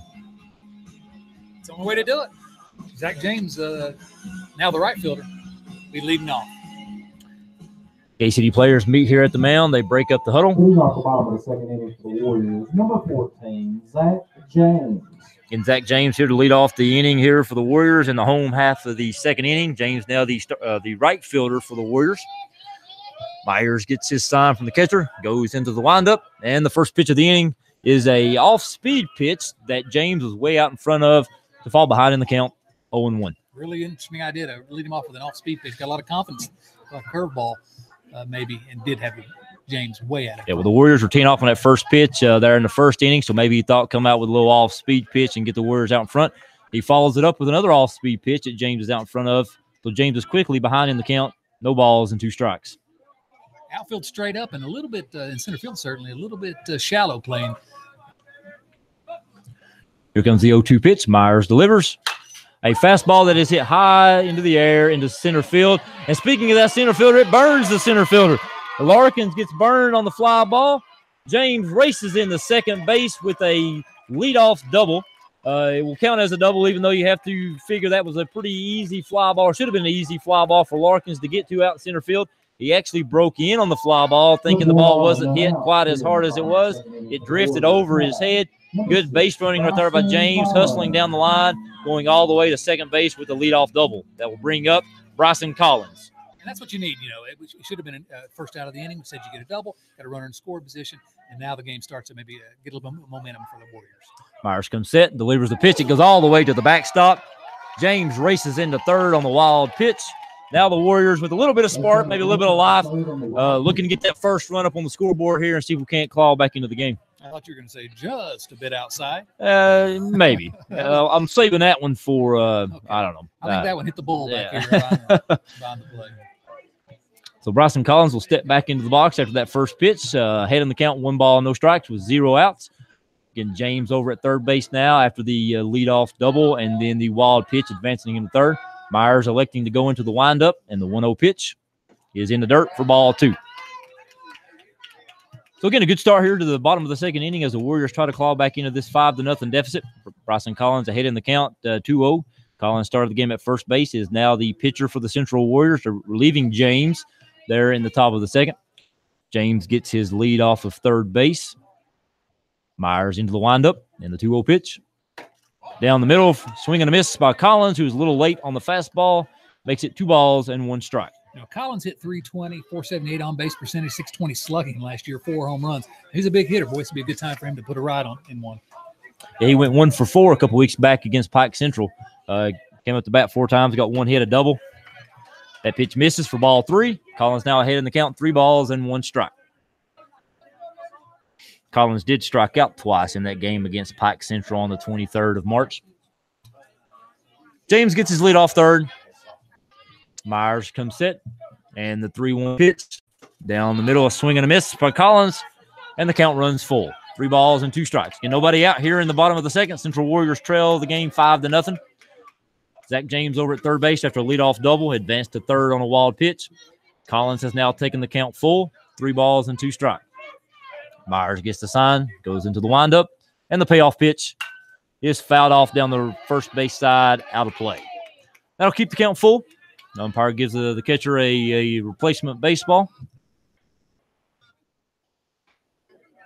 Myers gets set up on the mound, puts a little dirt on his hand, trying to make sure the ball's good and rubbed in. Ready for the payoff pitch. Again, Bryson Collins, 3 balls and 2 strikes. Myers goes into the windup, and the payoff pitch is low and away for ball 4. Collins draws a walk. Really good, first 2 runners reach on the corners now for Daniel Lawson, who's going to hit left-handed. As a freshman last year, Lawson with a 575 on base percentage. It's a good time to get on base here. Yeah, he enters the game after an 0-for-3 game against Pike Central on March 23rd. Comes up here with a good chance to maybe get the Warriors on the scoreboard. Collins over at first base with the walk. James over at third base after the leadoff double. Lawson checks third base coach Jeremiah Reiner for some signs. Umpire calls time. Looks like we are going to get either maybe a pinch runner or a courtesy runner for the pitcher. That will be number 1, Noah Bowling, stepping into the game here to run for Bryson Collins over at first base. Maybe getting a little more speed out there on the base pass here for the Warriors here on the bottom of the second. Coach Reiner gives Lawson the signs over in the third base coach's box. Bowling's got some speed. You got to think they're going to might be looking to advance him to second base if he gets a pitching steal. Again, Lawson steps into the left-handed batter's box. Umpire signals for play. Myers checks the runners at first and third. Comes set in the stretch. And the first pitch is swung on, ground ball up the middle. Fielded by the shortstop, who steps on second base, throws to first, and is not in time. Very close play over at Lawson at first base. Lawson sprinting all the way down the line. Beats the throw by Hensley, who stepped on second base to force out Bowling there running down the line. So Bowling will be erased from the base pass. We'll have a runner on first base. The run did score. James did come racing in to make it 5-1 now with the Gate City with the lead. And that will bring up the designated hitter, Keegan Jones, here for the Warriors. That was a tailor-made double play, and really good job by Lawson of hustling down the first base line to beat that out by a half step. Yeah, you can't get much of an easier double play there. Again, ball not hit really that hard, not sharply, but again, it was hit right to the second base bag. And Hensley was able to step on the bag, but good job by Lawson to sprint down the line and beat it out. The first pitch here to Jones is down the middle, taken for a strike. No balls, 1 strike to Keegan Jones. Again, Lawson over at first base. Jones gets the signs from the third base coach. Lawson also checking the signs as well. Signs are delivered. Myers checks the runner over at first, gets the sign from the catcher, comes set in the stretch, delivers the 0-1 pitch, ball low in the dirt. Ball skips away from the catcher here. Compton was unable to block the ball. That will allow Lawson to jog into second base rather easily. Second wild pitch, and then he gives the Warriors another runner in scoring position with less than 2 outs. Again, you get this runner in, it's 6-2 or 5-2, and all of a sudden, you're starting to chip away, and it's a ball game again. Yeah, that's got to be the job here for the Warriors. Again, you're not going to get all 5 runs back here in the second inning. Just keep putting the ball in play, keep advancing runners at this point. Just 1 run at a time, chip away, and get back into this ball game. Myers comes set, checks the runner over at second, delivers the 1-1 pitch. It is up high and away to Jones, making the count 2 balls and 1 strike. Again, we have Lawson at second base now. Got on first base after a fielder's choice ground ball hit up the middle that forced Noah Bowling out at second base. Again, it was a RBI ground out that scored James. The 2-1 pitch to Jones is called a strike on the outside corner. Don't believe Jones agreed too much with the strike call. Nonetheless, it will even the count up at 2 balls and 2 strikes. Jones hit 368 last year in limited action, but good-looking young hitter. He went 0 for 3 in the game against Pike Central. Myers comes set, checks the runner. And the 2-2 pitch to Jones is swung on and fouled off into dirt behind the catcher. The count will remain 2 balls and 2 strikes.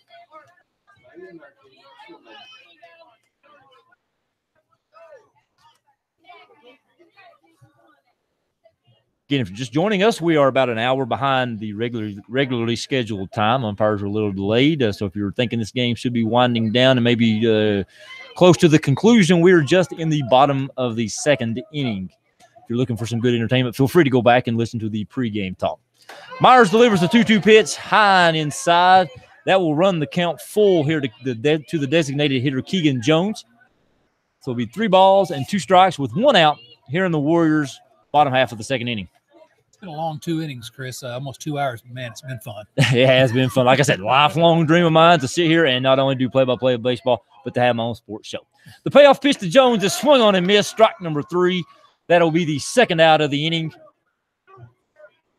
Lawson will remain at second base, and that will bring up the number 8 hitter, the freshman, the starting right fielder, Ben Bricky. I believe Bricky moved over to center field and all those position changes here, but freshman coming up in an important spot here. Need to get a 2-out hit if he can, but Bricky, good young player. Bricky had a good first game of his high school varsity career. He went 2 for 3 in the game against Pike Central with a single and a double.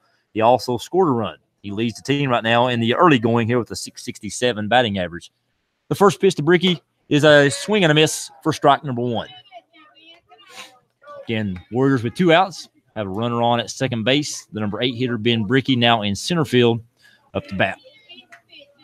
Myers toes the rubber, checks the sign from the catcher, checks the runner at second base. And the 0-1 pitch swung on, foul tipped into the catcher's mitt for strike number 2.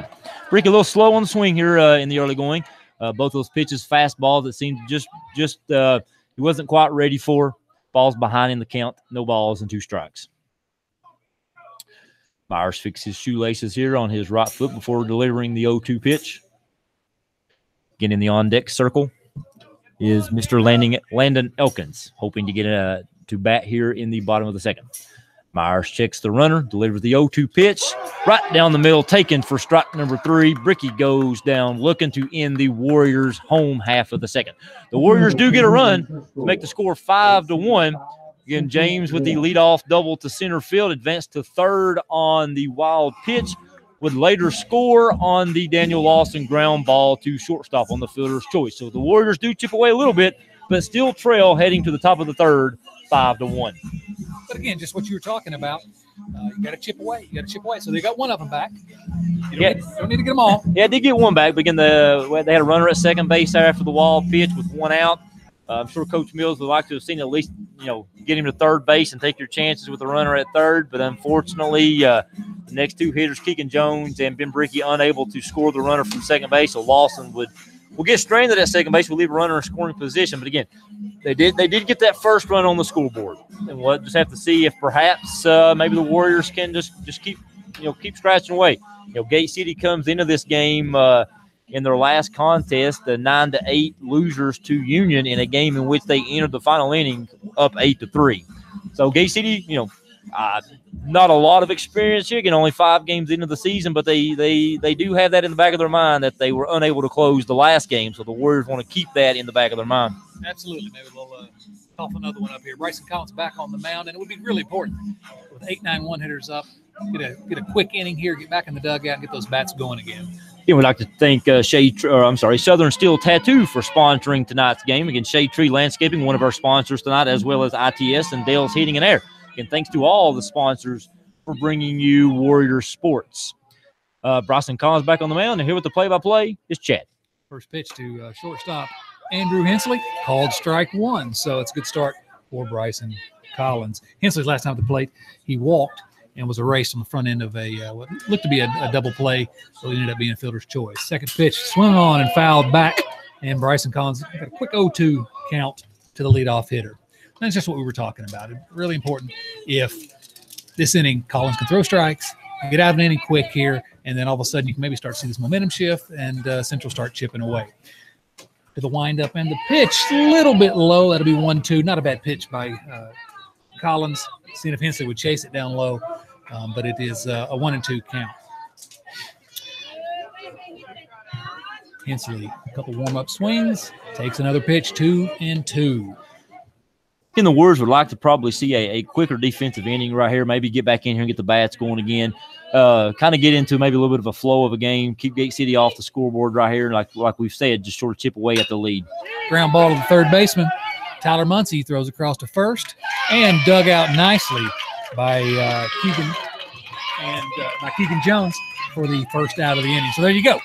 Throw some strikes, get an out on the 5-3 ground out, and one away, bringing up the right fielder, Tyler Ham. Tyler Ham last time reached on a fielder's choice, ultimately came around and scored on a single to right field.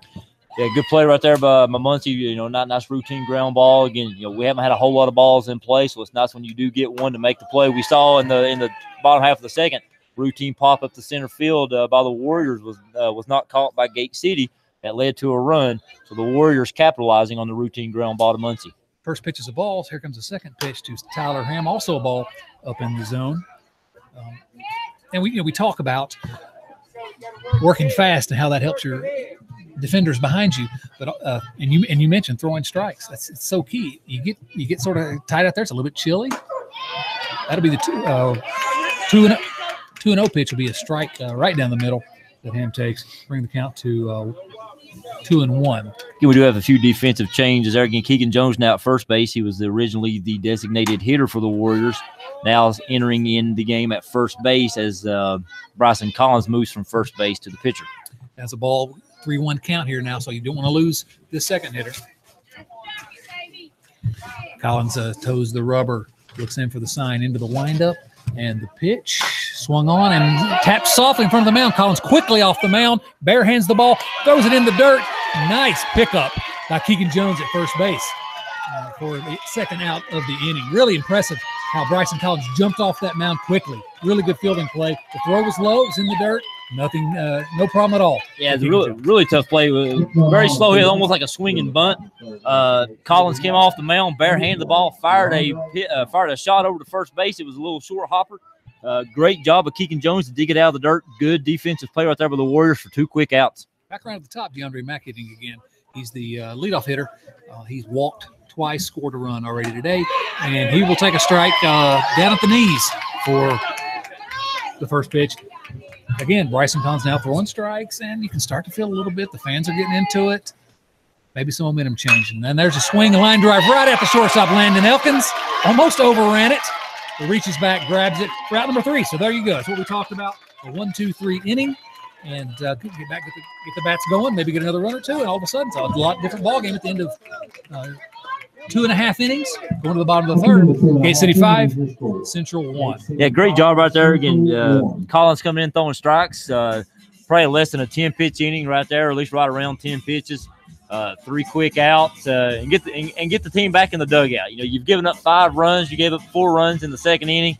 A lot of walks, a lot of just slow play going on out there. Now you come in right there in the top of the third. Collins comes in, throws strikes, gets a ground ball out, gets a line, or actually 2 ground ball outs, a line drive out, 3 up, 3 down. Now let's see if we can't get the Warriors bats going again. Again, we're not looking for 4 runs here in the third, but let's see if we can't score a run or maybe get 2 and just sort of chip away slowly back at this game. Yeah, Myers back on the mound. He's given up 1 run in 2 innings. Has given up just 2 hits and struck out 3 in those 2 innings of work. Really trying to change speeds, off speed, fastballs. Really not a bad first couple innings, but now Central's also squared up a couple balls against him. And you wonder if it would have gone differently if the leadoff hitter of the game, J.P. Stouter, hadn't unfortunately been thrown out of third after collecting a leadoff double. There's our buddy Coach Foster with his stirrups on down to the first base coach's box. Looking good as he goes down through there, I'm sure, at least in his mind. At least in his mind, absolutely. Yeah, you look at it and you look at the balls that have been put in play. Gate City has 2 hits so far. Neither hit really hit all that sharply. Again, the first one is a little, bleeding ground ball that went between first and second base. It was a clean hit. Second ball, just a little soft line drive that fell in front of Bricky out in right field. And but now the Warriors hits, J.P. Stallard was a legit shot double into the right center field gap. And James is, again, it's a fly ball that probably should have been caught by center fielder Larkins for Gate City, but again, it fell. So, Central with 2 doubles already in the game. Gate City with just a couple little small little singles. So, again, Central showing that they can hit the ball and hit the ball hard. So, you can't get down here early on down 5-1. You got to believe that you can come back and win this game. The shortstop made that play in the inning will lead off for the Central Warriors. Landon Elkins, he'll take ball 1. Elkins, a .279 hitter last year. And he'll be looking to get the inning going for the Central Warriors here. Down 5-1 in the bottom of the third. Here's the pitch from Myers. Oh, hits Elkins. Second straight game. Landon Elkins has been hit by a pitch, and he'll take first base. Yep, I was just getting ready to comment. I was looking at the stats from the Pike Central game. He was 0 for 1 in that game with a hit by pitch. So what you have here is you get your number 9 hitter on base to start the inning with no outs here, and you get back around the top to J.P. Stallard, who just creamed the ball last time. And you look at the game, and the leadoff hitters are getting on base. J.P. Stallard led the game off with a double. Obviously, he got thrown out at third, but it was a leadoff, man on base. James came up the last inning, led off the inning with a double, and now here in the bottom of the third, the Warriors lead off with a hit by pitch. So, again, 3 straight innings where the Warriors have gotten the leadoff man on. Let's see if they can't capitalize here again and chip away at that deficit. Stallard settles into the box and got a timeout on the field here, and he'll settle back into the box again with those glorious stirrups from the left-hand side of the plate. Myers to the stretch here. He's going to look over and check the runner. Comes to the belt and the pitch. Off speed out on the outside corner, strike 1.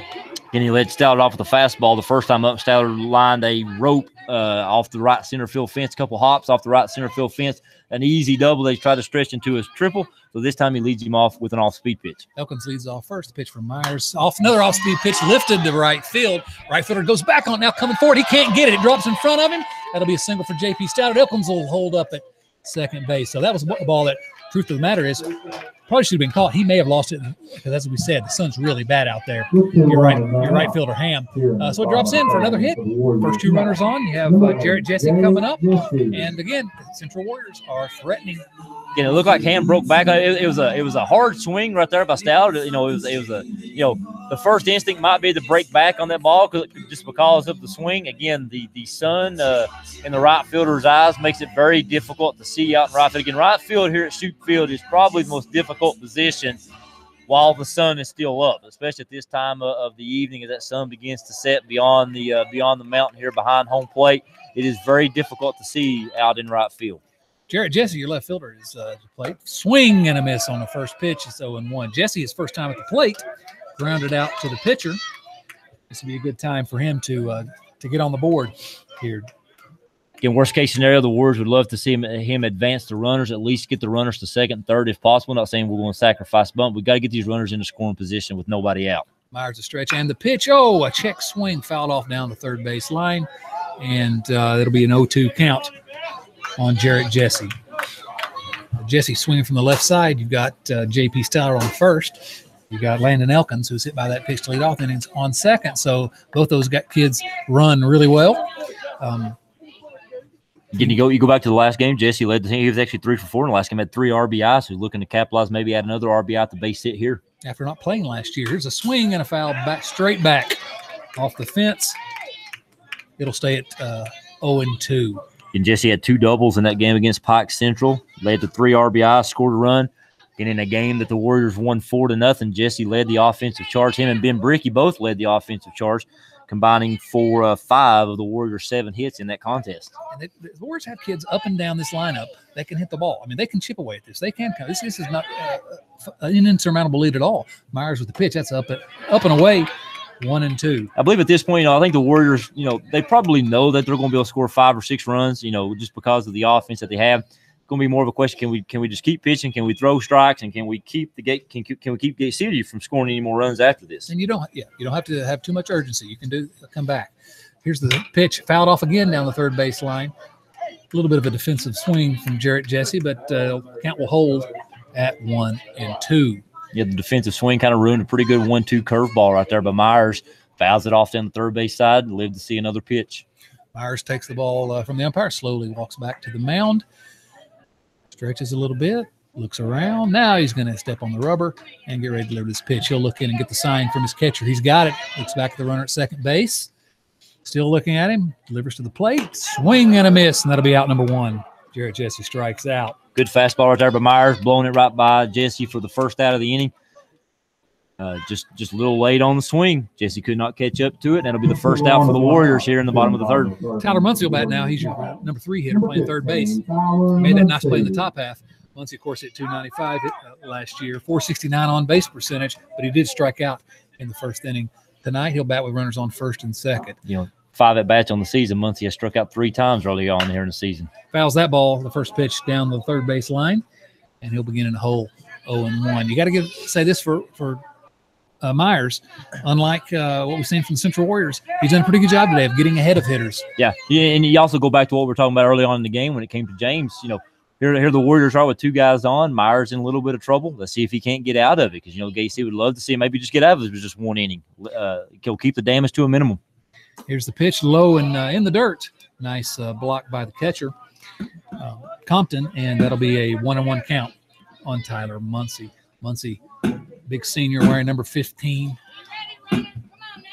staring out at the pitcher to the stretch. Keeps looking back at second base and delivers. That one's fouled off to the left-hand side, and it's going to be 1-2.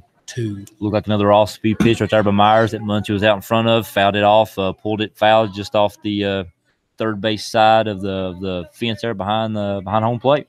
Good curveball. With Zach James and Bryson Collins coming up, you really want to get another runner on base here if you can, or at least advance these runners around. Here comes the pitch from Myers. He's still looking at second base. He delivers, and it's popped up high on the right-hand side. Third baseman first baseman, almost lost it in the sun. First baseman Gardner, but at the last moment, recovers, catches it, and that'll be out number 2, caught just around the central first base coach's box. Yeah, it looked like he maybe stepped in one of the little drains over on first base, kind of lost his footing as he chased it down. So for the second straight inning, the Warriors have a runner on second with less than 2 outs, and now with 2 outs, the runner is still at second base. So the Warriors not exactly capitalizing on some of their opportunities, at least to this point. Zach James will hit here. James hit that double over the center fielder's head last time. He'll take a big swing and miss strike 1. Yeah, you start out an inning with runners on first and second and no outs, and a game where you're down 5-1, and we've talked about it several times. You got to keep chipping away, and of course you really can't miss opportunities like that. Here comes the pitch, fouled off to the right-hand side. Big breaking ball, and James finds himself in an 0-2 hole. So here we are again. Yeah, James, 1 strike away from wasting a golden opportunity. Yeah, James been out in front of that off-speed pitch on both at bats. Myers let him off in his first at bat there in the second inning with the curveball, the off-speed pitch, and James was out in front of it. He fell behind in the count before he was able to line that double over the center fielder's head. Center fielder playing a little bit deeper now.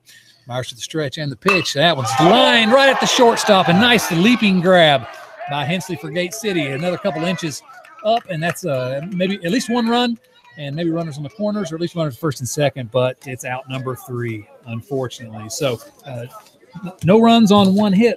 The Warriors leave 2 on the bases, and after 3 complete, 5-1. Gate City. A good 2-strike piece of hitting right there by James. Was able to fall behind 0-2, line drive right to the shortstop. Again, about a foot higher, and it's a base hit, maybe a foot more to the right, and it's a base hit, scoring a run from second base. But unfortunately, the Warriors do leave runners on first and second. First, second, nobody out, and 3 outs later, they get stranded at first and second. And 3 innings, they left 3 on and got 1 thrown out on the bases, and so those are potential runs that just not been able to get around just yet. But just a 3rd inning, and now it's the top of the 4th. They'll still get about 4 more times. Bryson Collins will come back out to pitch again. Collins has pitched an inning and a third so far. He walked 1 hitter. Otherwise, he's got 1 strikeout and recorded outs on all the others. So he's really settled down this game from the Warriors standpoint. Got to connect on those opportunities when you get them on offense, though. At this point, we'd like to thank again our sponsors who've helped make this possible. Again, the Sturgill Sports Media and the Warrior Nation blog and Central Warrior Sports.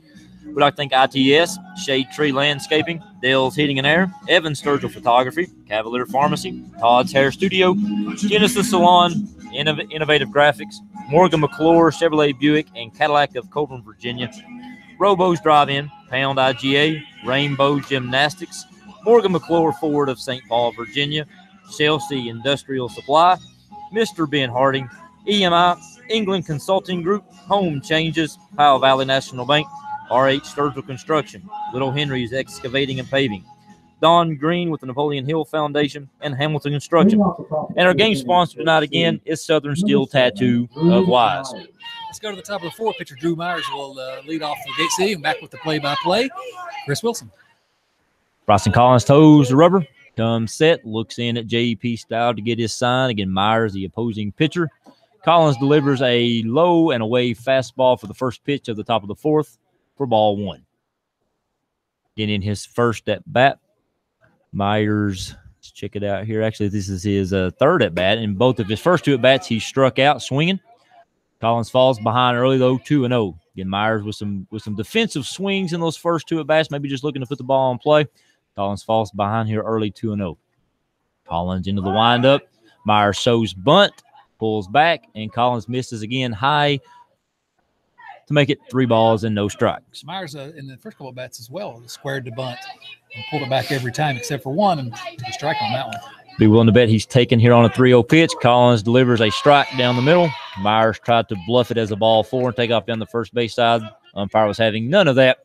Calls it a strike to make the count 3 balls and 1 strike. Collins into the windup, delivers the 3-1 pitch.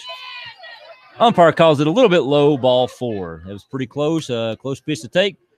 But again, when you're struggling with some control like the Warriors are, I believe that's now 9 walks. It is, and leadoff walks in 3 of the 4 innings for Gate City. Just walks will haunt, as they say. You just cannot. You can't start an inning off giving a free base. Yeah, most of the time, if you give up a leadoff base runner, that guy is going to come around and score. That'll bring up the number 3 hitter, the starting catcher, John Compton, who has been hit by a pitch and walked so far in the game. He takes the first pitch low in the dirt, and it scoots away from Stallard, but I believe it caught the umpire, maybe in the leg. Did not get all the way to the fence, but Myers takes advantage of the wild pitch and scoots on down to second base. I don't know if it's the leg or not, but I think it's going to take this umpire a little while to recover. That's all we need. That's what we need. Umpires taking a wall. If you're just joining us and want to know what that means, we are an hour behind the normal start time here. This game was scheduled to start at 5. Instead, it started at 6 for the umpire delay. As any good starting catcher, or I guess any good catcher will do, J.P. Stallard goes out to the mound for a quick visit here with Bryson Collins, giving the home plate umpire a chance to maybe shake it off, catch his breath, do whatever he needs to do to kind of get settled back in behind the plate. 5 of Collins' first 6 pitches here in this inning have been balls, and a couple of them have been nowhere near the strike zone. Really, after a really good inning, last 1-2-3 last inning, showing some trouble with control so far this inning. Ian Compton steps back into the box. Collins eyes the sign, checks the runner at second. Comes into the stretch, comes set, delivers the 1-0 pitch. It's low and inside for ball number 2. So, again, another ball. That's 6 balls out of 7 pitches here to start the top of the 4th inning for Bryson Collins. Again, Compton so far tonight is 0 for 0. He's been hit by a pitch and has drawn a walk. He has also scored 2 of Gate City's 5 runs so far in the game.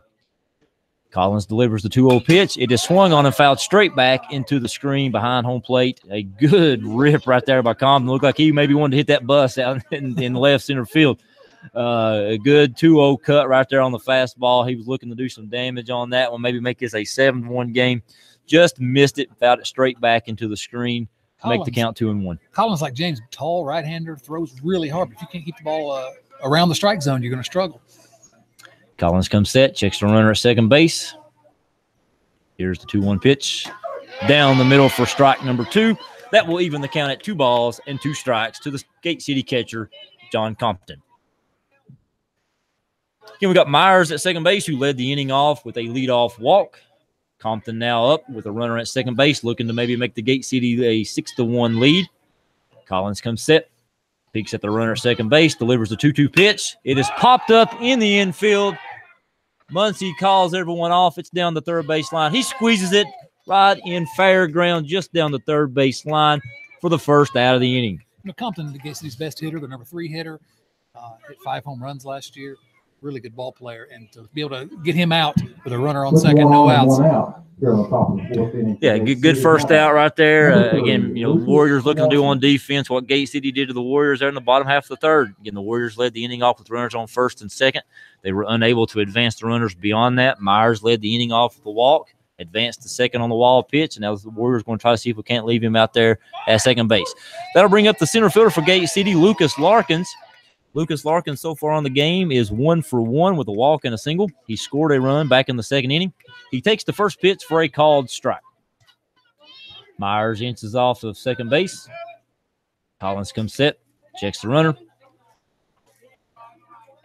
Delivers the 0-1 pitch to Larkins. A swing and a miss for strike number 2. Good little rip right there by Larkins. Just a little late on the fastball from Collins. That'll make the count, no balls and 2 strikes to the starting center fielder for the Gate City Blue Devils. Larkins had that liner in the second inning that drove in 2 runs. He has 2 RBIs and 2 at-bats. So 2 RBIs here for Larkins, 2 of the 5 Gate City runs to this point. Collins delivers the 0-2 pitch. It's fouled straight back into the screen behind home plate.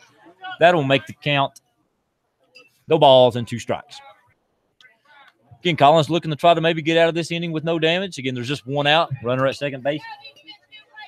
Larkins up, who had that line drive single that scored 2 runs to right field in front of Ben Brickey in right field. I believe it was in that first inning. Collins peers in, getting his sign from Stallard behind the plate. Checks the runner at second base. Steps off the mound, didn't like what he saw from Myers out there at second base. And by that point, the starting shortstop there for the Warriors had already creeped back over into his position. That's Landon Elkins starting for the Warriors at shortstop. But Elkins is holding him on, and second baseman Lawson playing a little bit in the hole, so sort of a de facto shift a little bit here. Yeah, Myers dancing around a little bit out there at second base, maybe catching the attention. Got a big lead right there on that. Larkins pops it up into shallow right center field, and a good play right there by the second baseman, Daniel Lawson, catching that ball over his shoulder. Again, I don't believe the right fielder quite had a very good view of it. Again, the sun is still up a little bit out there in right field. A tough view for James out in right field. The center fielder definitely couldn't get it. That's Ben Brickey in center. He had no shot at that. A very good play right there by Daniel Lawson, catching that ball over his shoulder out in shallow right field for the second out of the inning to retire the batter for Gate City. And that ball lofted up. Lawson never stopped. Sprinted out, and just an amazing over-the-shoulder grab. That's the highlight real play of the game right there. That'll bring up the second baseman here for Gate City, Landon Turner. Landon Turner is 1 for 1 in the game. He had a walk in the first inning. He also singled in the second inning and drove in, I believe, an RBI with that single there in the second inning. First pitch from Collins is down the middle for a strike to put Turner in an 0-1 hole. Again, Central looking to do to Gate City what Gate City did to the Warriors in the bottom of the third by getting a runner on second and not allowing him to advance even to third base after that. The 0-1 pitch is a off-speed pitch in the dirt. Turner could not hold up. Ball actually bounced in front of the plate. Turner couldn't hold back, swung and missed to make the count 0-2. And Collins with a really good comeback here after starting the inning, not being able to throw strikes right out of the box. Settle down, throwing strikes. Really looking good here. Got a chance to get out of this inning. Again, Collins led the inning off with 6 balls out of 7 pitches, and now looking to get out of this leadoff situation. And a called strike 3 to Turner. Turner not too happy with the pitch, mouthing off a little bit as he walks back to the dugout. I believe he thought the umpire was kidding him on that strike 3 call. It looked pretty good here. Too close to take, at least from my point of view. So good job by Bryson Collins getting out of the jam after the leadoff walk to Myers, who advanced to second on the wall pitch. Collins gets the next batter to pop up and then strikes out the next 2 batters to get out. I'm sorry. Got a pop up to second base to get the second out, and then a called strike 3 to retire the side to send us to the bottom of the 4th. Gate City still with a 5-1 lead. Just an outstanding job by Collins to settle down, throw strikes. Didn't get rattled. Got a runner on second after a wild pitch. Didn't get rattled. And helped out by some I can't say enough about the defensive play at second base by Daniel Lawson, who looked like it would be a routine fly ball for right field. James lost it a little bit. Again, that's a tough sun field out there. But Lawson on his horse the entire way and just back to the infield. You don't see that very often. Just grabs it like it's nothing to it. Just good play. Not to mention, Daniel Lawson is just a sophomore. Great defensive play by, that's a great defensive play by a professional. For a sophomore to go out and make that play over the shoulder, outstanding play by Lawson at second base. And he's a lot better player than his dad. I would agree with that. Not sure if his dad's over. I know his dad's over near the home team dugout, cheering on the Warriors and cheering on his son. Yeah, I'm just going to assume he's not listening. That's why I'm going to talk about him here. But don't forget, these games are always available on archived, YouTube. That's right. They're always archived. I'll get a dirty call tomorrow. I'm upset with me. That's all right. That's all right. So we'll go to the bottom of the fourth here against Central Warriors trailing 5-1. Bryson Collins will lead off the inning, I believe, here for the Warriors. Collins now the pitcher of record here or at least the pitcher on the mound for the Warriors. Collins drew a walk in the first inning, was replaced by a pinch runner who failed to come around and score in the second inning.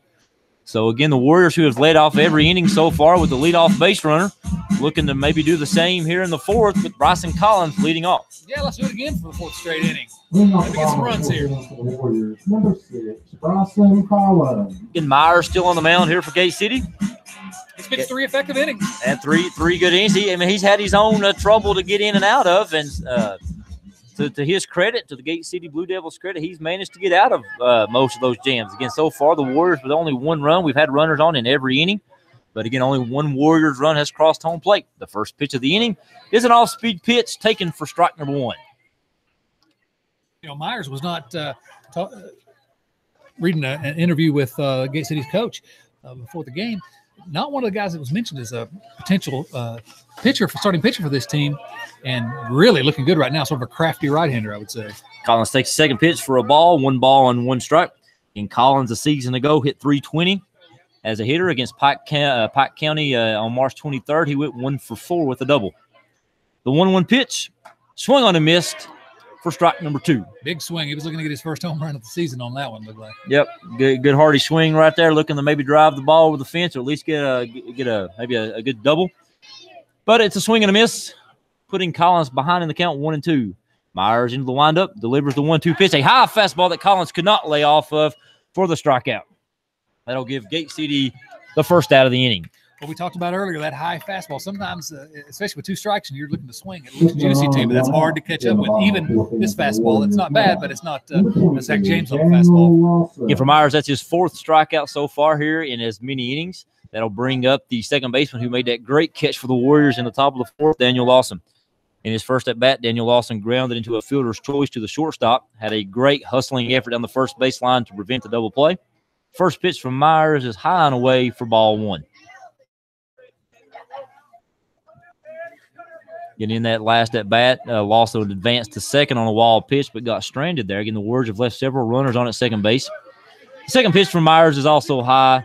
Lawson takes the count, 2 balls and no strike. Lawson, as we said, .575 on base percentage last year as a freshman. Patient at the plate, waits for his pitch, and doing it as well here as a sophomore. And as a freshman last year, he drew 12 walks compared to only 10 strikeouts for the Warriors. Third pitch is also taken high, and Lawson now ahead in the count, 3 balls and no strike, looking to get the Warriors their first base runner here in the 4th inning. And none of these pitches, to Lawson anyway, have been particularly close to the strike zone. So Lawson looking to get on base, he'll be taking here. Myers eyes the sign. More than likely a fastball, goes into the windup, delivers the 3-0 pitch. Umpire calls it a little inside. That'll be ball 4. Pretty close pitch. Again, Lawson taking all the way. Pitch just misses in off the plate. Lawson jogs on down to first base. So with 1 out, Lawson draws the walk, and that'll bring up the now first baseman, Keegan Jones. In his first at-bat, Keegan Jones struck out swinging for the second Warriors out in the second inning. Then Jones, a good-sized batter, steps into the box, good wide stance. Stares down Myers. Myers gets his sign, checks Lawson over at first base, delivers the pitch. It's low in the dirt, ball 1. So that's 5 straight balls now for Myers. Here we are in the 4th inning. You got to start wondering if perhaps Myers is starting to fatigue just a little bit. Lawson getting a really nice lead over there at first base. I don't know, with a 5-1 lead, if you're looking to steal here, get a runner in scoring position, but looks like he's extending that lead out a little bit and getting a really good secondary jump. Getting Lawson pretty athletic, probably got some pretty good speed. Myers delivers the 0-1 pitch, a ground ball into the hole. That'll be a base hit into left field. Keegan Jones with the ground ball Base hit between the third baseman and the shortstop. It goes into left field. Mack fills it, tosses it back into Hensley at shortstop, and the Warriors are in business yet again. Third straight inning, the Warriors have had 2 runners on base with less than 2 outs. At some point, they've got to start getting these runners in. And that'll bring up the now center fielder for the Warriors, the freshman Ben Brickey. Brickey was a strikeout victim looking in his first at bat in the bottom of the second inning. That strikeout ended the threat in the second inning. But a star with a 3-for-3 game in the first game of his varsity career for the Central Warriors. That is correct. 3 hits there in that first game against Pike Central. Myers comes set, checks the runner at second base, delivers the pitch. Brickey swings and misses for strike 1. So a good bounce back pitch right there from Myers to start off Brickey with a first pitch strike. Again, the Warriors threatening yet again. We've threatened here in just about every inning. The Warriors looking to capitalize here at the bottom of the order.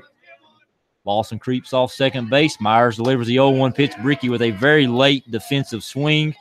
Falls behind in the count now, 0-2. In the Warriors with Lawson at second base, Keegan over at first. The number 8 hitter, center fielder, Ben Brickey at the plate. Brickey behind in the count, no balls and 2 strikes. Myers comes set, checks Lawson over at second base, delivers the 0-2 pitch. A swing and a miss, strikes Brickey out, give Myers 5 strikeouts now for the game. Brickey goes back to the dugout for a second consecutive strikeout. That will bring up the shortstop, Landon Elkins. Elkins was a hit-by-pitch victim in the third inning. He led off the inning actually with a hit-by-pitch. His second time being hit by a pitch this season. He was hit once against Pike Central and hit in his first at-bat here against Gate City. So with 2 outs, Warriors with 2 guys on. Myers comes set, delivers the pitch to Elkins, who hits a foul ball chopper down the third baseline to fall behind in the count. No balls and 1 strike. Again, for the third straight inning, the Warriors with the runner at second base with less than 2 outs. In the second inning, they were unable to capitalize. In the third inning, they were unable to capitalize. So they're having their chances, but they've got to convert at some point, and now would be a really good time. Yeah, we've been saying they just got to chip away, but you're starting to get to that point to where the outs in the innings are starting to dwindle away. You're going to have to capitalize at some point. Another defensive swing right here by Elkins, who now falls behind in the count 0-2. Looked like a pitch inside. A late swing right there, a little defensive swing. Fouled it off of the knob of the bat towards the Gate City dugout. And so just like Brickey, the batter before him, Elkins falls behind, no balls and 2 strikes. And the Warriors have Lawson at second base, Keegan Jones at first base. Lawson led the inning off with a walk. Jones with a single, and there's a ground ball right back to Myers up the middle, who tosses it underhanded over to Gardner for the 3rd out of the inning. So again, the Warriors threaten. They squander a leadoff walk and a 1-out or a no-out single by Jones. And after 4 complete innings here at Shoup Field, it is the Gate City Blue Devils 5 and the Central Warriors 1. That's 5 runners left on base, 3 of them in scoring position, and then 1 thrown out on third base. So again, they've had their chances, and time's starting to catch up with them here a little bit. Only have 3 more at-bats to go. Yeah, down to your final 9 outs. Again, the Warriors, like we said, you're getting your opportunities, but at some point you have to start capitalizing on those opportunities, or else they just become squandered chances. And again, Gate City took advantage of their chances there in the second inning when they put that 4 spot up, get a bunch of walks, a couple timely hits late in the inning. They were able to score 4 runs off of James there early on. And so far, the Warriors leaving the runners on base and not able to capitalize. And it's a shame. Hopefully they will, because Bryson Collins really has done a good job of settling this game down. 2 straight scoreless innings. Really pitching effectively when he's been able to keep the ball in the zone. Had a couple of instances where he couldn't. Walked a couple of batters. But he settled the game down for the Warriors, and he's given the offense a chance to get back in it if they can just collect. Yeah, in the third inning, you got the 3 up, 3 down. Nice, short, quick inning. Got the ground balls back to third base, back to the pitcher, and then the line drive to shortstop. Led off the 4th inning with the walk, but then was able to get the next 3 batters out with no more damage. And so he's pitched well since coming in. And at this point, it's not going to be as much about whether or not the Warriors' defense and pitching can perform. It's going to be, can they capitalize and score some runs in these final 3 at-bats. No doubt about it. Leading off will be Tyler Gardner, the first baseman for the Gate City Blue Devils. Warriors meet here at the mound, go over a few little instructions here on the infield. Bryson Collins will take the mound. Yeah, as we go on to the top of the 5th, here's Chad with the play-by-play. Gardner has walked twice in the game here today, and Collins will be looking to do what very few Central pitchers have been able to do today, which is keep the lead off hitter off base. He goes to the windup, first pitch, check swing, and it's strike one. As you said, Gardner worked to count to a full count first time, 3-1 second time, and now he's a patient hitter, and he's showing that patience here, but he's taken 2 strikes. It's 0-2. Good job by Collins to come out throwing strikes, getting ahead of the first hitter of the inning. Gardner will settle into the box. Collins working quick with the pitch. That one's inside. Nice stop by J.P. Stallard. Counts 1-2. I'll say this about the Warriors pitchers. James was the same way in Collins here. They don't waste a lot of time on the mound. They get the ball and they're ready to pitch it as soon as they get it. And when they're throwing strikes, it's really effective. That ball hits the plate, bounces up. That'll be ball 2, 2-2 now to the first baseman, Tyler Gardner. Outfield playing it straight, infield playing it straight. 2 balls, 2 strikes. Andrew Williams, third baseman on deck. The windup and the pitch. Swing and a miss. That'll be strike number 3. And Tyler Gardner strikes out for the first out of the inning. So we talk about throwing strikes. We talk about getting ahead of hitters. And we talk about not letting that leadoff hitter get on. Good job by Collins here. Andrew Williams will be hitting now. He's, as I said, your third baseman. He struck out twice today already. So Collins will stare in. He'll get his sign. Tyler drops the sign. The pitch. Way inside. Ball 1. Williams with a really interesting crouch stance. Doesn't have a very big strike zone. Collins is going to look in. He goes to the windup again. And that ball again in the dirt. Ball 2. So 2 balls and no strikes. It's a very old school looking batting stance he has in the box, but I noticed on the pitch, it's a very new school age of approach as the pitch is being delivered. He has the high leg kick looking to maybe do some damage on the pitch. Elevate, baby. Elevate to celebrate. Oh, and he tried it there with a big swing. The ball was low. Pitch was low, but he swung and missed. Strike 1. He was looking to elevate that one, no doubt. Yeah, he's looking to drive that pitch up into the right center field or the right field pine trees, but unfortunately came up empty. He elevated and Bryson Collins celebrated on that one. He counts 2 balls and 1 strike. Collins looking in. Again, still working quickly. Into the windup and the pitch, and that ball's lifted into right center field. Ben Brickey's tracking it out there. He takes it in easily for the second out of the inning.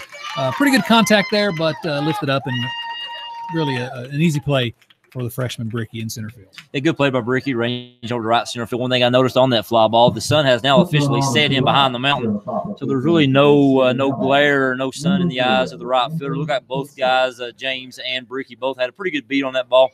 Again, the sun's gone down now. There's a little more of a chill in the air. As that sun goes down, the temperature's going to drop as well. But again, no sun to compete with out there in right field and in right center field. Hensley, the shortstop, he'll take strike 1. Hensley walked his first time up, was forced out at second base, and then he grounded out to third in his last at bat. That ball just a little low, runs the count to 1-1. And Bryson Collins again, keeping the team in the game, throwing strikes. He's working quickly. Step and the pitch. Oh, just off the inside corner. That'll be ball 2. 2 balls and 1 strike. Those are the type of pitches you like to see as a pitcher. Low strike zone, borderline strike. The umpire could probably call that either way. This umpire chose to call both of those balls, but good borderline pitches. Hensley grounds back to Bryson Collins, who strolls over to first base. He takes his time a little bit, but gets it over to Keegan Jones at first base to record the third out of the inning. Gave me a little bit of a heart attack there, Chris. Well, that was who was that? Hensley. Good hustle right there by Hensley down the line. Come back here to the pitcher. Normally you don't expect to see those to be a close play. Collins sort of took his time, a little nonchalant, kind of jogged it over there on about 3/4 of the way to first base before he tossed it over to the bag, and a little closer than I expected that one to be. A little close. He knew what he was doing, and 2 out of the 3 innings full innings he's pitched now, Bryson Collins, 1, 2, 3 innings. You can't ask any more out of a guy coming in, playing first base, coming in a relief role after the first pitcher has some trouble with the strike zone, get behind early, 5-0. Not a whole lot more you can ask out of Bryson Collins, and he's really come through. Yeah, no kidding. All 5 runs so far the Warriors have given up are to the credit of James. Collins came in. I believe he walked a batter early on, but then after that, he's really settled in. Two of the innings he's been out there, 3 up, 3 down. He's kept the Gate City Blue Devils bats off the scoreboard, giving the Warriors offense a chance. And this right here might be the real big inning here of the Warriors as we lead off the inning with J.P. Stout at the top of the order's up. You'd like to at least see the Warriors score a couple more runs. As a coach, and Coach Mills, he's got to be looking at it as, you got to get Stallard 2 more at bats. You'd like to see him get up tonight. You'd like to see, or in this inning, you'd like to see him have another chance maybe in the 7th inning, which means you've gotten guys on base. Obviously, again, we don't need all 4 runs back at this point, but if you can get 1, 2, here, Stallard will get another at bat if you can score a few runs here and maybe give yourself a chance. Yeah, Gate City, no runs, no hits, no errors in the top of the 5th inning. We'll go to the bottom of the 5th. Myers still on the mound, with Gate City hanging on to that 5-1 lead. J.P. Stallard is 2 for 2 today. He had that leadoff double. Got gunned down at third base, and he got a single to right his last time. Getting around well on Myers' fastball, making good contact. He's a good-looking young hitter and poised to have a really big year. Myers is telling his right fielder to move back, and the right fielder takes about 3 or 4 steps back. They know where this ball is going. Stallard, left-hand side of the plate, settles in. Here comes the windup and the pitch. That'll be a ball outside. J.P. Stallard takes 1-0. First time so far we've seen Stallard take the first pitch. Again, the first pitch of the game that he saw in the bottom of the first was a fastball that he laced in the right center field. Next time Myers chose to throw him an off-speed pitch that J.P. Stallard was able to foul off. He's been aggressive. Here's the pitch, and that ball's high and away. 2 balls and no strikes. As long as you're aggressive in the zone, you can be tough. He's being patient. This at bat, wide stance, a little bit of a crouch. Got a little bit of an open stance, J.P. Stallard. He sees the pitch here, and that ball's way high and away, 3-0. So not bad patience by J.P. Stallard. And again, can Central, for the 4th time in 5 innings, get the leadoff hitter on base. It's been Stallard 2 of those times. Pitch from Myers. Oh, looked like it might have been high. Called strike 1. Stallard taking all the way. It's not a 3-0 pitch you're looking to swing at anyway. Again, that's about letter high. Maybe belt high. If you give him the green light, you might try to attack that. But down 5-1, you need base runners. You're not looking to swing at a 3-0 pitch when you just need base runners. The 3-1 pitch from Myers swung on and missed, and that'll run the count full. Healthy swing there by J.P. Stallard, and we'll have the payoff pitch as Myers toes the rubber. Gets in, gets his sign, step back, kick, and the pitch. Check swing fouled off. We'll do it again. Run it back to 3-2. Look, a pretty defensive swing right there by Stallard. It was a pretty good pitch by Myers. It was going to be borderline strike. It looked like it might catch at the top end of the strike zone. Maybe Stallard realized that late into the pitch and chose to just check swing and foul it off, not wanting to go down looking. Maybe Lucky got a piece of it and fouled it off to get another pitch. Fouled off, live to see another day. Myers will kick and deliver, and that ball is way high and away. And again, 4th time in 5 innings, the Central Warriors get the leadoff hitter on base. This time it's J.P. Stallard with the walk. Getting good at bat by Stallard. Again, you trail by 4 runs. You need base runners. However you can get on at this point, get on base if you can't chip away. Again, Myers here in the 5th inning, he's got to be getting pretty high up on his pitch count. We don't have the official total up here in the press box. Again, should be getting pretty high. Not exactly sure what Gate City has in terms of bullpen, but again, if you can just keep chipping away at this, give yourself a chance. Jarrett Jesse, your left fielder, will step in. He'll take the first pitch for a ball. Jesse grounded out to the pitcher his first at bat and then struck out last time around with a couple runners on base. This time we got 1 runner on base. It's J.P. Stallard over at first base. They're holding him close. Stallard will take his lead as Myers goes to the stretch. He looks back, and this is a high pop-up to the shortstop. Shortstop Hensley going back on it and just about loses it. A little nonchalant there, but he reaches back behind him, grabs it, and that's out number 1. So, again, another inning, 3rd straight inning where the Warriors get leadoff men on base and are unable to really advance the runner.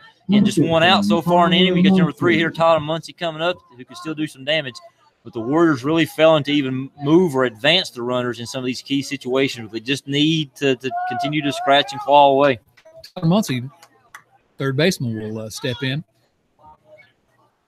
He'll swing and miss at strike 1, and Muncie is 0 for 2 today, struck out, and he pops out to the first baseman out in foul territory. Three of these innings, J.P. Steller's been on base, your leadoff hitter, for the big bats right behind him, and they've just not been able to collect that big hit.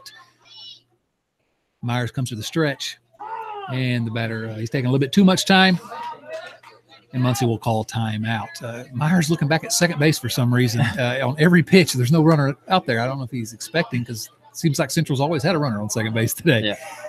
Yeah. Early in the season, but Muncie's still looking for his first hit of the season. It's only the second game for the Warriors, but you'd like to see your number 3 here get off the deck here, maybe get a hit or get on base here and try to spark a little rally here in the bottom of the 5th.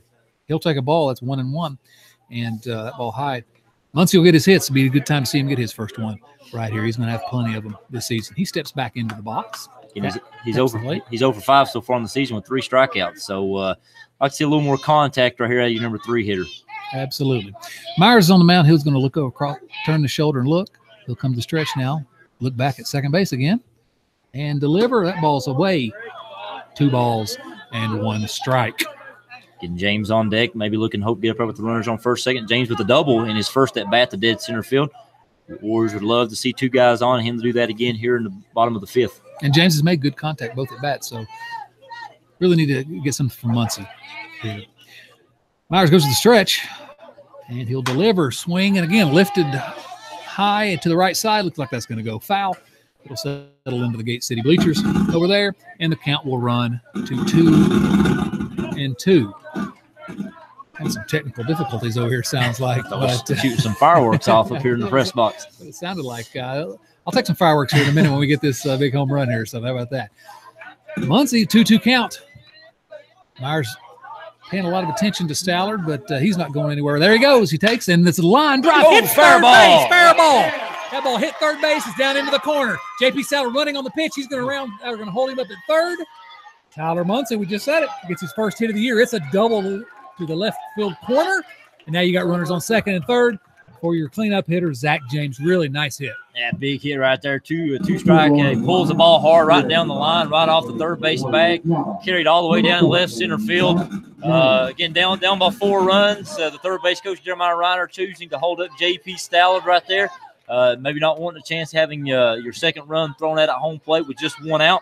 So now the Warriors are in business yet again. 2 runners on, 1 out. Let's see if James can come up. Reiner thought about sending him, but you're right. With less than 2 outs and with the game still a 4-run game, let's get your cleanup hitter up to the plate. James is into the box here. He's looking, and he'll take strike 1. Last time up, Zach James lined to the shortstop with 2 runners on, just an inch or 2 from being into the gap in left center field, but it was just allowed out. First time up, he hit that double that lofted it up, and it landed just behind and out of the center fielder's reach. Yeah, if you look at him, the line drive to shortstop was probably the better hit baseball. Just hit right through. There's a line drive to left field. James goes way, way back. That's off the left field wall. He'll round first, come to second. 2 runners in. James wanders safely into second base. That ball was absolutely roped. It's 2 runs, and Central Benton has closed the lead to 5-3 here in the bottom of the second with a 2-run double by Zach James. And Zach James was probably some of the better hits so far today. As I was getting ready to say, that line drive to shortstop in the last at bat was probably the harder hit ball compared to the double that he had. It was just a little fly ball to center field.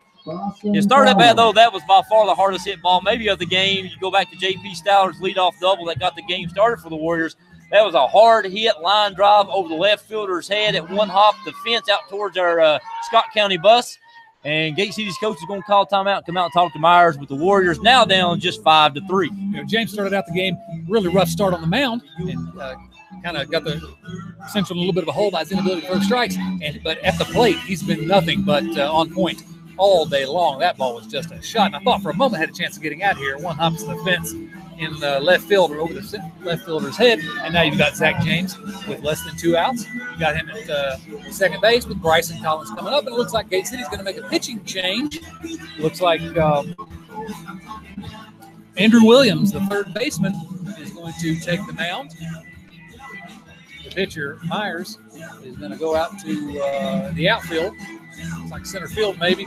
And Andrew Williams will get warmed up. It's like Jake Taylor is coming off the bench here for Gate City. Maybe going to go out here in the field somewhere. Not that Jake Taylor. Not the Jake Taylor from Major League fame. He's coming out. I'm like, we'll have to get these defensive linemen here as we kind of get into the game, into the bottom here of the fifth inning once we resume. And what we do know is Andrew Williams will be coming in to pitch here for the Gate City Blue Devils. Bryson Collins will be stepping into the box to represent the tie and run here in the bottom of the fifth. Andrew Williams, of course, is a senior for the Gate City Blue Devils, and he pitched last year and was expected to be one of the better pitchers coming in this year, one of the ones that Coach Terry Fields was going to depend on for the Gate City Blue Devils this year. He went 3-1 in his junior season, the 3.60 ERA. He's getting warmed up now, and the music's playing. The crowd's getting excited. It's a 5-3 ballgame, and we just said it. That this offense has been on the verge of breaking out all day long. All you need is a couple of timely hits, and here this inning, we've had 2 of them. Yep. Now you got a new pitcher in the mound here for Gate City. Williams be a big timer here for Bryson Collins coming up with another base hit.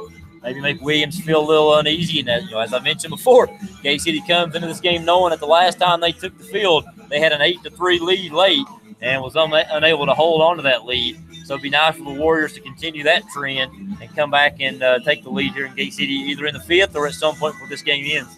And, that lead they coughed up to Union was largely because of some poor defense. Now, their defense has not been it's been a little shaky today, but we've not seen anything really bad. They've made all the plays they should have made just about.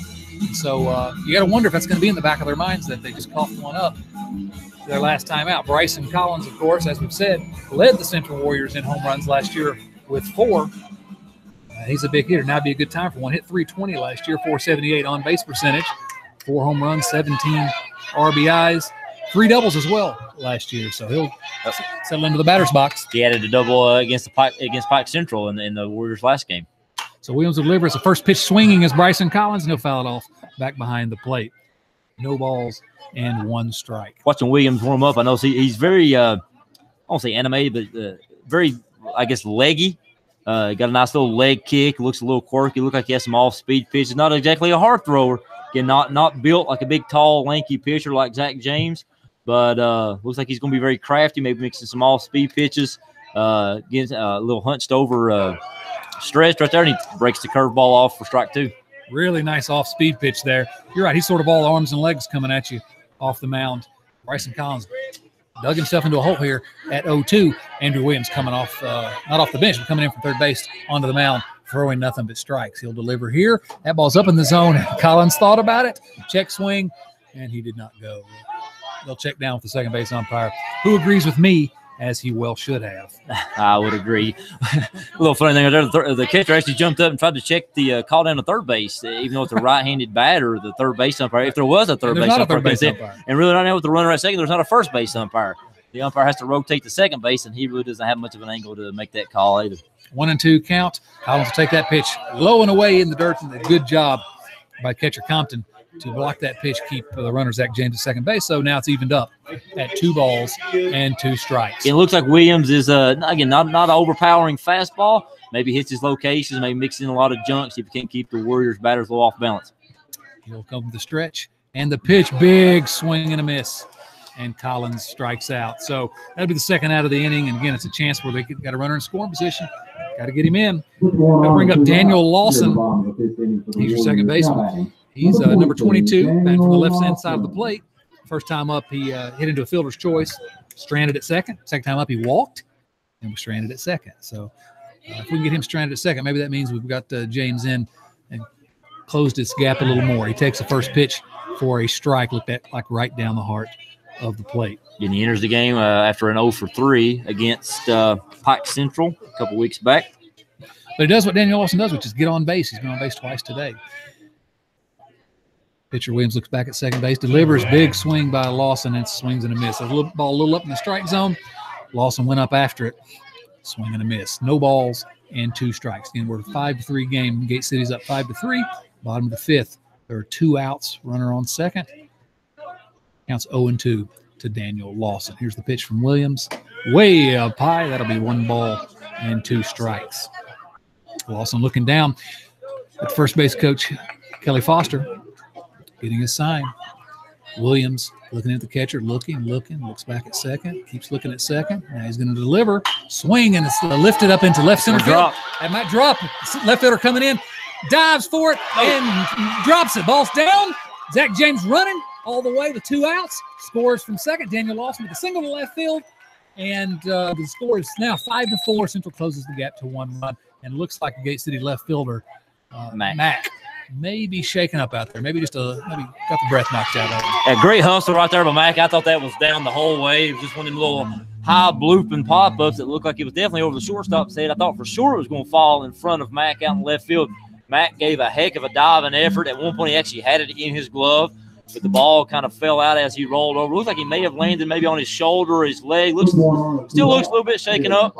Gate City's coach comes out to about the shortstop, ready to check on Mack, clearly showing he's not going to come out of this game as he turns his back and walks back out towards left field. And he looks still shaken up, but again, not going to come out of the game. Good little 2-out piece of hitting right there by Daniel Lawson. 2 outs, 2 strikes, puts the bat on the ball, finds the spot, cuts the Warriors' deficit down to just 1. And really nice base running by James. Of course, he was going with the pitch. Or not going with the pitch, but with 2 outs, he's running on contact, but did not slow down until he crossed home plate. Up now with a runner on first is going to be Keegan Jones, your first baseman. Keegan Jones is 1 for 2 today, single, and he struck out. Lawson running with the pitch, throw down. He slides in safe. Good job with the Warriors taking advantage, getting another runner into scoring position. Keegan Jones enters the game hitting .368 a year ago. So, not a bad hitter here by Jones. Runner in scoring position. Hey, you're 1 more bloop away from tying this game up. Pitch was a strike, so it's a 0-1 count. Lawson will take his lead. Big hole on the right side as the second baseman is holding him on. Pitcher Williams will look back at second. He's taking his time. He delivers. Almost hits Jones. And it's a 1-ball, 1-strike count. So a good piece of running by Daniel Lawson, but good coaching by the Central Warriors to get that runner into scoring position with 2 outs and now get another timely hit. And it's a tie ball game. Williams looking in for his sign and looking back to second base. Lawson taking a good lead. He turns and fakes the throw. Lawson dives back into second base safely. He's really extending his lead out there a little bit, making Williams have something to think about while he's out there. And it certainly does have Williams thinking about him. Williams now will deliver to the plate, though. Ball is low and away. Jones swings and couldn't hit that with a 10-foot. Couldn't hit that with a boat oar. Is that what they say, Chris? Yeah, again, Williams throwing some at all-speed junk. Jones waving at that. Again, that pitch wasn't even close to being a strike. Jones waving that wasn't even close to making contact with that one to fall behind 1-2. Here's a 1-2 pitch from Williams. Jones settles in, swing, and then grounds it down to third base. Third baseman grabs it, throws it across to first. Nice stretch by the first baseman, Gardner, and that'd be the 3rd out of the inning. But a really good inning by the Central Warriors as they get 3 runs on 4 hits. They close the score gap to 5-4 at the end of 5 complete innings. Hey, we got us a ball game, Chris.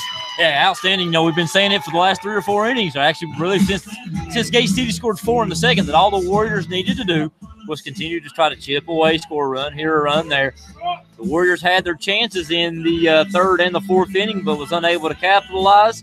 But there in the bottom of the 5th, the Warriors finally capitalized on some of the key hits, scoring 3 runs there, 3 runs right there. Nice little bloop single with 2 outs by Lawson to get that 3rd run in. And like you said, it's now a ball game. We're down by 1, 2 innings to go. You'll take your chances now. And again, you got to give so much of the credit here. I mean, we give credit to certainly James and Lawson, the big hits, the good base running. Stallard's been on base 3 times. But Bryson Collins, when this game could have gotten out of hand early when it was 5-0, Collins comes in. He's pitched very effectively mostly. And given the offense, this offense is going to score a lot of runs this year. They can't help it. They got too many good hitters in this lineup. So just having a pitcher that can come in, throw strikes, and just keep them in the game long enough for the offense to score, finally get some timely hits. Yeah, he's been out 3 1/3 inning, and of the 3 complete innings that he started on his own, 2 of the 3, he got them out 3 up, 3 down. Be a nice time right here in the top of the 6th to get another 3 up, 3 down. Absolutely, and as Gate City comes to bat, looks like right fielder Tyler Ham is going to come to the plate. Now it looks like we've got is probably in the switches here, number 1. It's be Jake Taylor. Oh, that's right, Jake Taylor. You're right, that's not the same Jake Taylor, but with the play-by-play of Jake Taylor's at bat, we'll give it back to you, Chris. Yeah, Jake Taylor comes in and hit. He's replacing Tyler Ham in the Gate City lineup. His will be Taylor's first at bat again. Taylor came in as a defensive substitution there in the pitching change in the bottom half of the 5th inning. First pitch from Collins is outside. Taylor takes it for ball. 1 ball, no strikes. Collins gets the ball, checks the sign from Staller behind the plate, goes into the windup and delivers a low and away pitch. I believe the Warriors faithful thought that was strike number 1. Umpire decided it was low and away. That will make it 2 balls and no strikes to Jake Taylor. Sun going down here, getting a little bit chilly. It's getting very chilly now. Collins delivers a 2-0 pitch. That one's a called strike on the outside corner. 2 balls and 1 strike. That's one of the things about baseball here, and when you get into March, April, maybe even a little bit in early May. Once the sun goes down, a lot of times it starts to get very, very cold. 2-1 pitch is swung on and missed by Taylor. Taylor now falls behind 2 balls, or it evens the count up, at 2 balls and 2 strikes. Taylor started off ahead in the count 2-0. Nice job right here by Collins to battle back with 2 strikes to even the count at 2-2. Collins into the windup and pitches.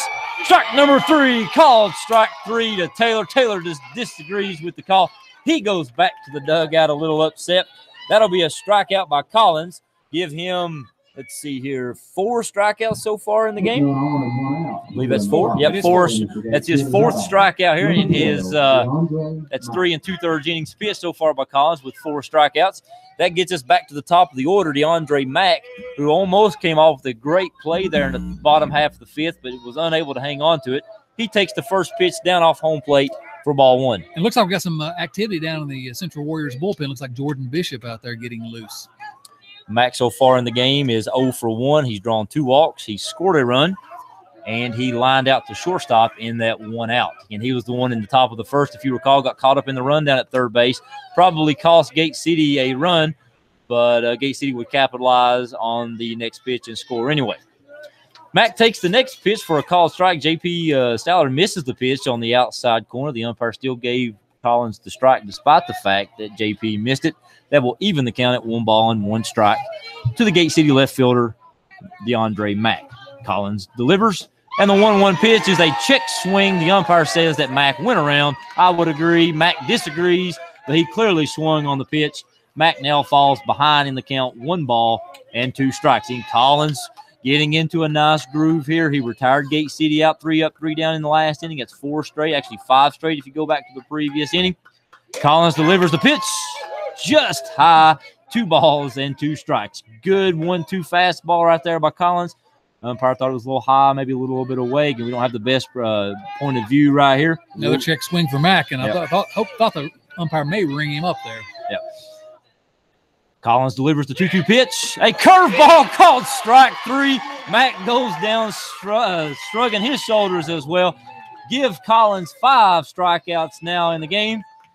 And that will bring up the Gate City original starting pitcher, Drew Myers. Myers so far on the game is 0 for 2 with 2 strikeouts. And in his last at-bat, he drew a walk.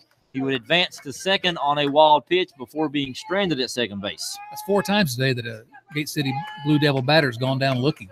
I don't believe they've been too happy with the calls from the home plate umpire, but I would agree with the home plate umpire. They look like strikes to me. Yeah, they've shown a little bit of disgust. Yeah, they've gone back a little upset on some of these call strike 3 calls. But again, if it's close, you got to go down swinging. Myers takes the first pitch for a ball. He swings at the second one, hits a routine comebacker to Collins. Collins this time wastes no time. He decided not to jog that one over to first. He fires a bullet over to Keegan Jones at first base to retire Myers. Great inning from Bryson Collins on the mound. For the 3rd time in 4 innings, Collins retires him 3 up, 3 down. That time thanks to 2 strikeouts and a routine comebacker to the pitcher for the 3rd out of the inning. Yeah, it's 4 1/3 innings pitched for Bryson Collins. Not getting up a hit yet. Really effective. Another effective inning. How many bats? He's retired. Let's see, 1, 2, 3, 4, 5, 6. He's retired 9 straight batters. Ever since the leadoff walk by Myers in the 4th, Collins has rebounded to retire the next 9 Gate City hitters, and 4 of those 9 have been retired via the strikeout. And maybe we'll talk about it every inning, but he's doing exactly what Coach Mills has asked of him. And really, really nice night for Bryson Collins. We'll see how much longer they'll go with him. Now I'd say his pitch count's pretty low. Like, he retired the last 9. Those last couple outs, they were strikeouts, and strikeouts tend to, run up your pitch count. But again, pretty quick innings, both in a timely manner and even in a pitch count manner for Bryson Collins. Again, as you've mentioned, it keeps the Warriors in the game. And as I mentioned last inning, it was going to be key for the Warriors to try to turn that lineup over. The Warriors sent 7 batters to the plate, which what that means is it will guarantee the Warriors' top of the lineup at least one more at bat. Wouldn't mind seeing the Warriors tack on about 2 runs right here and maybe shut it down in the top of the 7th, but we'll have to see what the bottom of the Warriors lineup can do here as Ben Bricky is set to lead off for the Warriors in the bottom half of the 6th. I'll take about 7 or 8 runs. I know you just want 2, but I think I'll take about 7 or 8, Chris. As chilly as it's getting, if you told me that the Warriors are going to win, I'll take 2 and get out of here in a little less time, because if you have forgotten, we're about an hour behind here because of the umpire delay. So we're going on 3 hours here in a 5.5 inning ball game. Bottom of the 6th is 5-4 Central as we go to the bottom half of the inning. Again, Ben Bricky set the lead off. Ben Bricky is 0 for 2 tonight. He has struck out looking in his first at bat in the 2nd inning, and then in the 4th inning, he struck out swinging. So looking to maybe make some contact right here. The first pitch, a high fastball that Bricky swings and misses, falls behind 0-1. And your pitcher now for Gate City is Williams, who replaced Myers there in the bottom half of the 5th inning. Williams gets his sign, goes into the windup, delivers the pitch. Bricky swings and misses again, strike 2. Bricky having a really tough time after a great game against Pike Central where he had a couple of base hits, really led the Warriors in offense that game.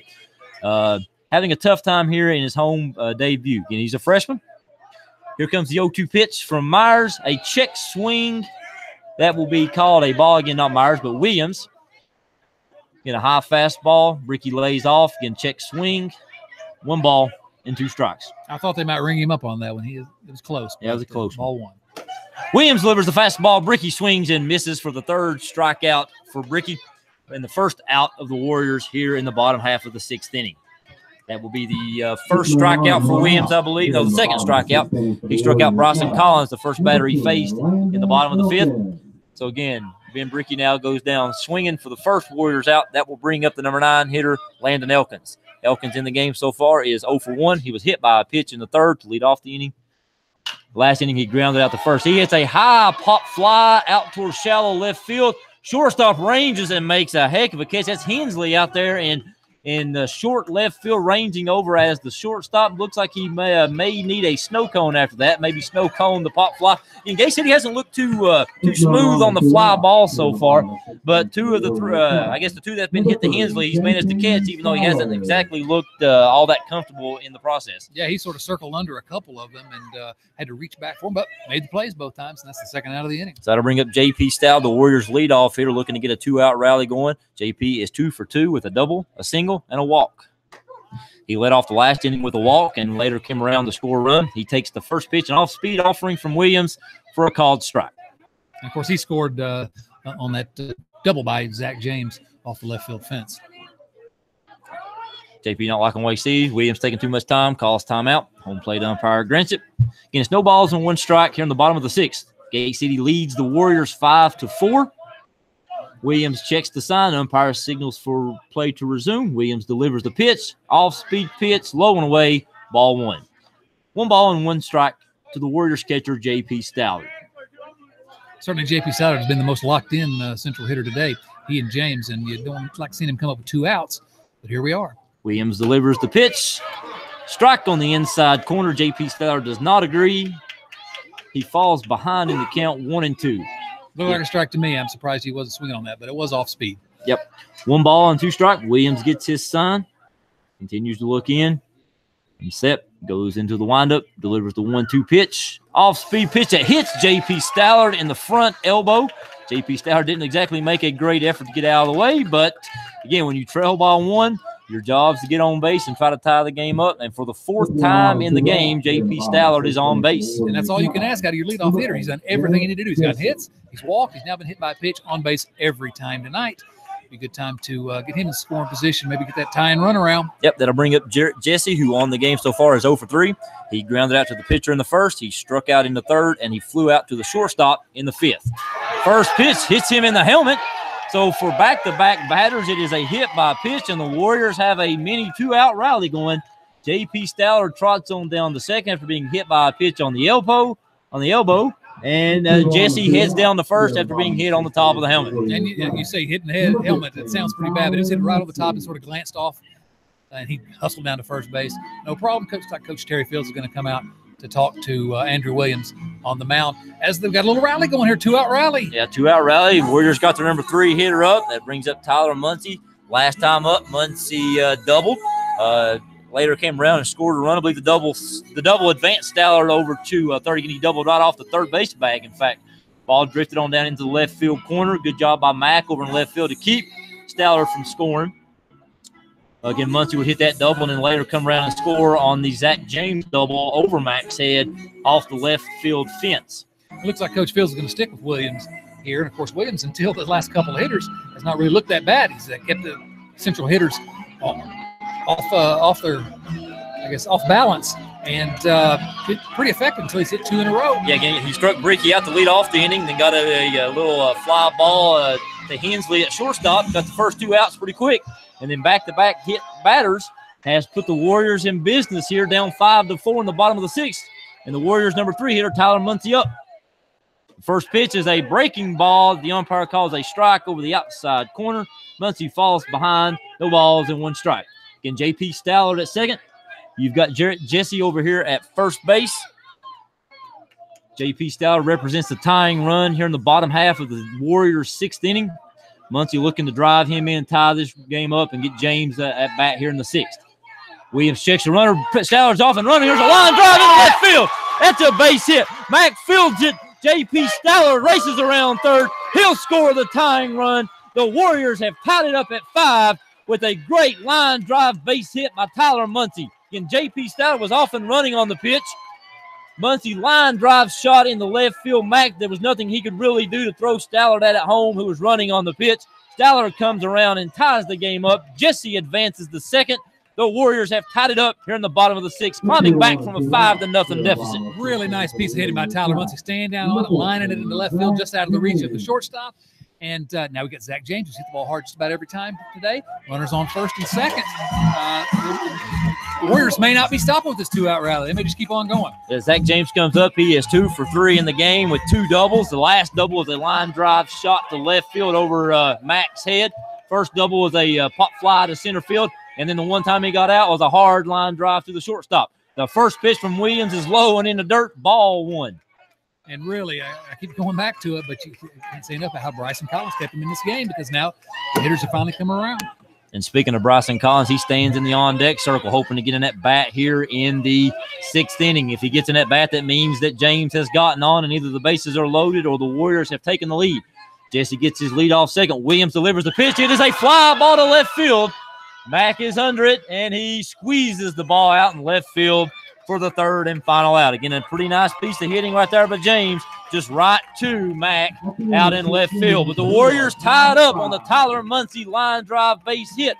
That brings J.P. Stallard around. Again, the Warriors scored a run to tie it up with nobody on and 2 outs. After back-to-back hit batters, Muncie delivers the tying base hit. And after 6, it is Gate City 5, the Warriors 5. Really good job by the top of the order there. 2 quick outs. It looked like Williams was sort of cruising in that inning. And J.P. Stallard hit by a pitch. Jarrett Jesse hit by a pitch. And then you get your number 3 hitter up, who lines the ball into left field. Just a really outstanding job by the top of the order. And those are the guys you're going to want to count on, and they've not necessarily delivered in clutch moment today. They sure did that inning, and what an incredible comeback here. Really fun comeback by the Warriors, coming back from 5 down after 2 innings. Or after the top of the 2nd, they were down 5-0, and they've just called their way back. 4 runs in the last 2 innings, and we'll go to the final frame. How fun is this? Like I said, goal of my dream was to be able to broadcast play-by-play baseball. After 6 innings, we have a tie ball game. Warriors come back and tie it up. Got to thank our sponsor again, Southern Steel Tattoo, for making this possible here at Sturgill Sports Media and the Warrior Nation blog, and to allow us to bring you Warriors baseball. Again, 5-5 baseball game. Warriors coming back from a 5-0 deficit. I did a lot of basketball games. I don't want to bash on the Lady Warriors, but they never gave me a close game. All those games were blowouts. Coach Dodson out there just blowing teams out. A lot of those games were pretty much over by halfway through the 4th quarter. I never really had a good, exciting game. This one's exciting. This one's exciting. So here we are. We go to the top of the 7th. Bryson Collins still on the mound. Gate City is going to need a run here, or else the Warriors will have a chance to win it in the bottom half of the 7th. And here to bring you the play-by-play again, here's Chad. John Compton will lead off for the Gate City Blue Devils. He's the number 3 hitter. He'll take a ball on the first pitch. Gate City got their 3, 4, 5 hitters up this inning, so they couldn't have asked it to set up any better in one sense, in that they got the hitters they want up with the tie ball game. It's just got to be deflating to have blown another lead, second straight game. Collins to the wind and a pitch, and that ball will be low. It'll be 2 balls and no strikes. Again, speaking about those blown leads, as we've mentioned, again, they had a 5-run lead going to the final inning against Union and was not able to win that one. In their previous game, they had a 1-run lead after 4. Compton with a long drive to left field. That ball's over the left fielder's head. It's over the left field fence. And John Compton with a leadoff home run for the Gate City Blue Devils in the top of the 7th inning allows the Gate City to retake the lead, 6-5. You know, he led the team in home runs last year. He had not hit anything really particularly hard today. He lined that one. That ball never got much higher than the top of the fence, but it was gone in a hurry. Yeah, it's a hard line drive shot to left field. Again, here we are getting ready to talk about the blown leads, and you know, that's a way to respond. You know, you had a 5-0 lead. You saw the Warriors battle back and score the tying run in the bottom of the 5th. You know, it'd be very easy to say, you know, oh no, here we go again. But Compton comes up, first bat at the top of the 7th, and hits a line drive shot over Jesse's head out in left field to give the Gate City Blue Devils a 6-5 lead here in the top of the 7th. Yeah, the first hit off Bryson Collins of the night is a big one, the home run. Next batter is Lucas Larkins, the center fielder. He squares to bunt, fouls it off for strike 1. Again, Collins came into that bat having retired the last 9 batters he had faced. He had walked Myers there in the 4th inning and then retired the next 9 batters until that Compton home run here in the top of the 7th. Larkins 1 for 2 with a single and a walk. He popped out to the second baseman last time, and he'll take ball. He'll take a ball there. I think it's 1-1. We talked about the losses that Gate City has had. You go back to their last win; they actually trailed 6-3 after 4 and came back and won that game. So it's a streaky team. They come back late or they blow late leads and either get beat late or they win late. So it looks like they're in the same boat here tonight. Never a dull moment with these Gate City Blue Devils, evidently. The 2-1 pitch here, that ball's a strike on the outside corner. The last couple of pitches, or 2 of the first 3 pitches, Lucas Larkins had squared to bunt. Now with a 2-2 count, he'll be swinging. Good job by Collins. Fight back here to a 2-2 count. Larkins will step in. He'll point the bat. Is it set? Here's the pitch. Swing and a miss as Larkins just waves at a pitch on the outside corner, and the Central Warriors take it around the horn. That's 1 out here for the Gate City Blue Devils in the top of the 7th, and Landon Turner, the second baseman. Yeah, good hard fastball right there by Collins. Just blew it right by the batter. Maybe a little extra on that. Maybe a little anger after giving up that home run to Compton on the previous at bat. Collins said, "Here's my fastball. You hit it," and they couldn't hit it. 6 strikeouts for Bryson Collins on the night, and he'll pitch to Turner. First pitch is on the inside corner. That's a strike. So Collins still dealing here. The 1 hit, obviously, as it was a big one, but still throwing hard. Doesn't look tired, certainly. He'll go to the windup and the pitch. And that ball just a little inside. Maybe it's 1-1. There's some fans a little upset with that one, but fans on one side or the other are going to be upset about every call. That's the way it works in high school sports. Here's the pitch from Bryson Collins. That ball in the dirt, blocked by JP and Stallard, and the count is 2 balls and 1 strike. On the day, Turner, he's been on base twice. He singled, he walked, he's also struck out. His last at bat, struck out looking. A nice pitch by Bryson Collins. He'll come up to bat now with a 2-1 count, and with the Gate City a 6-5 lead. That ball again looked low, and the umpire calls it a strike. I thought it was low and away.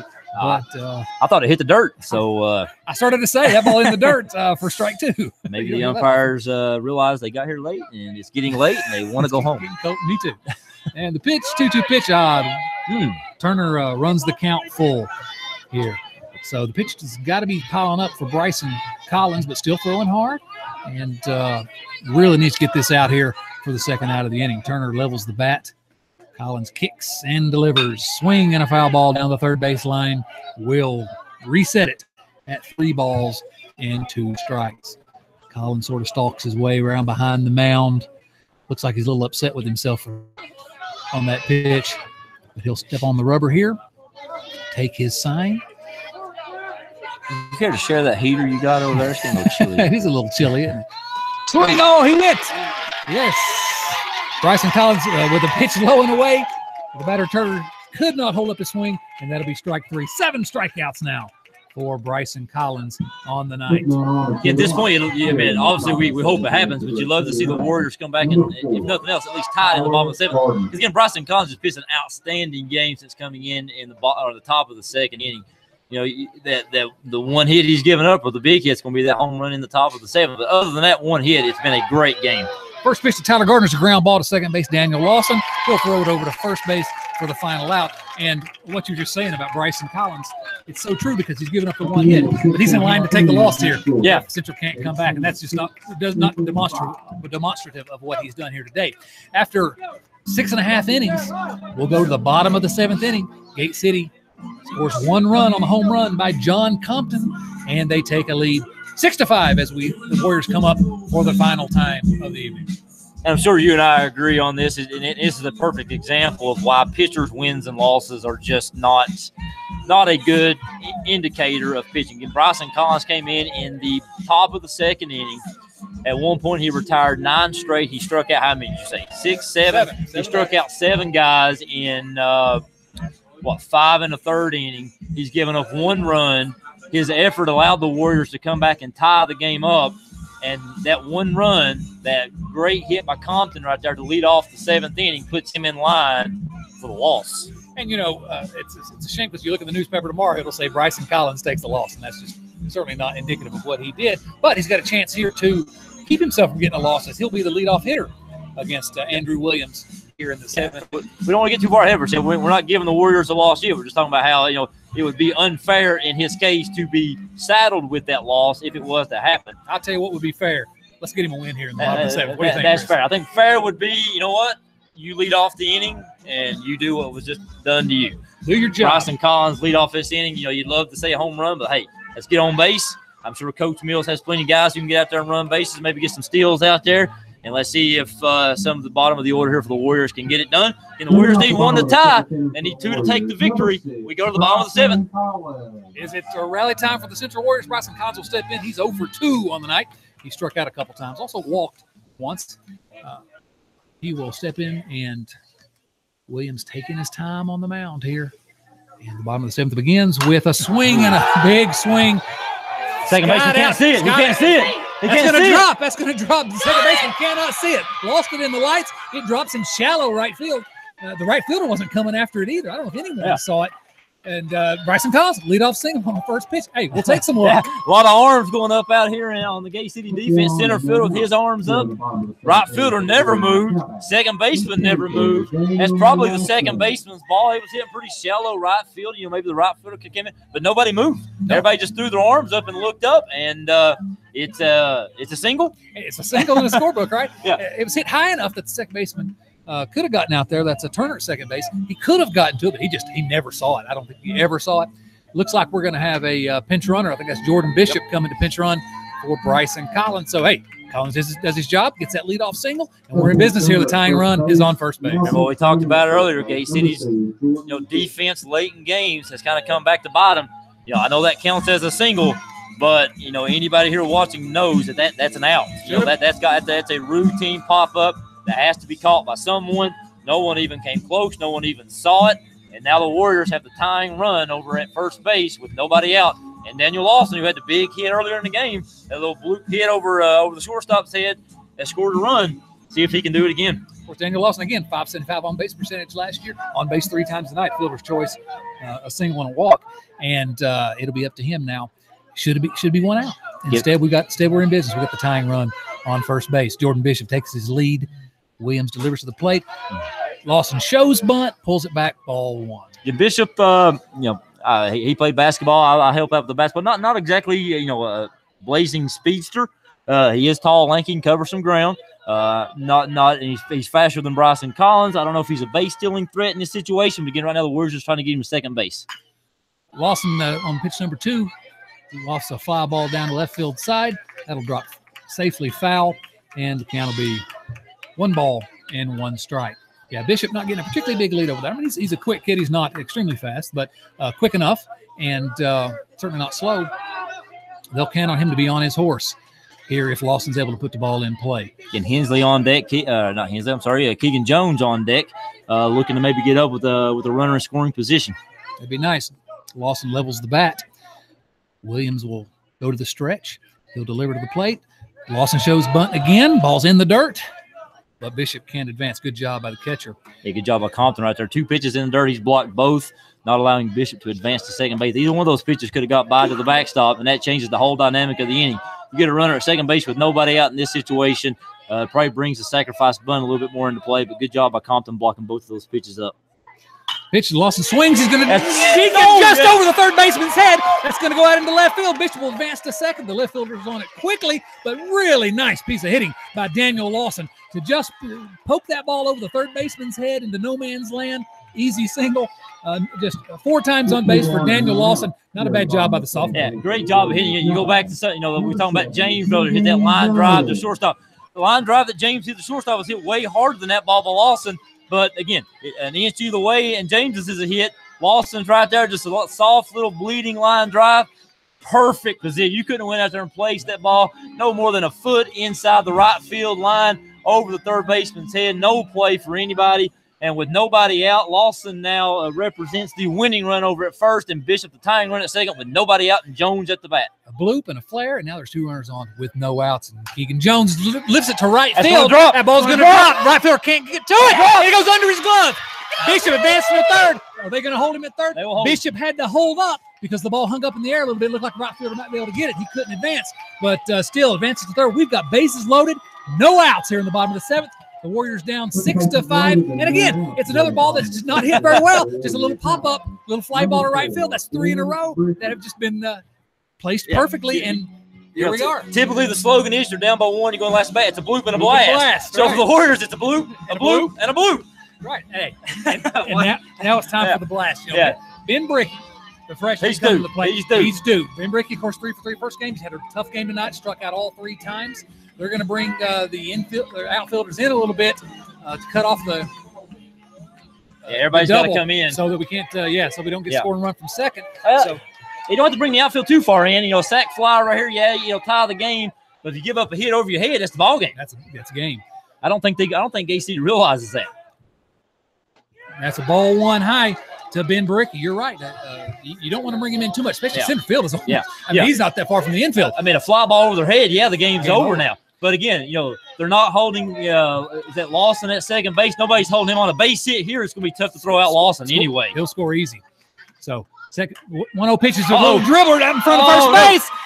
He missed it. Pitcher tries to barehand it. He's unable to get it. Jordan Bishop crosses home plate. This ball game is tied 6-6, and the Central Warriors still have bases loaded with no outs here in the bottom of the 7th. A bloop, a swinging bunt that goes no more than 15 feet. Williams comes in and tries to barehand it. Got a little too quick, tried to shuffle it to home. Never even got possession of the ball.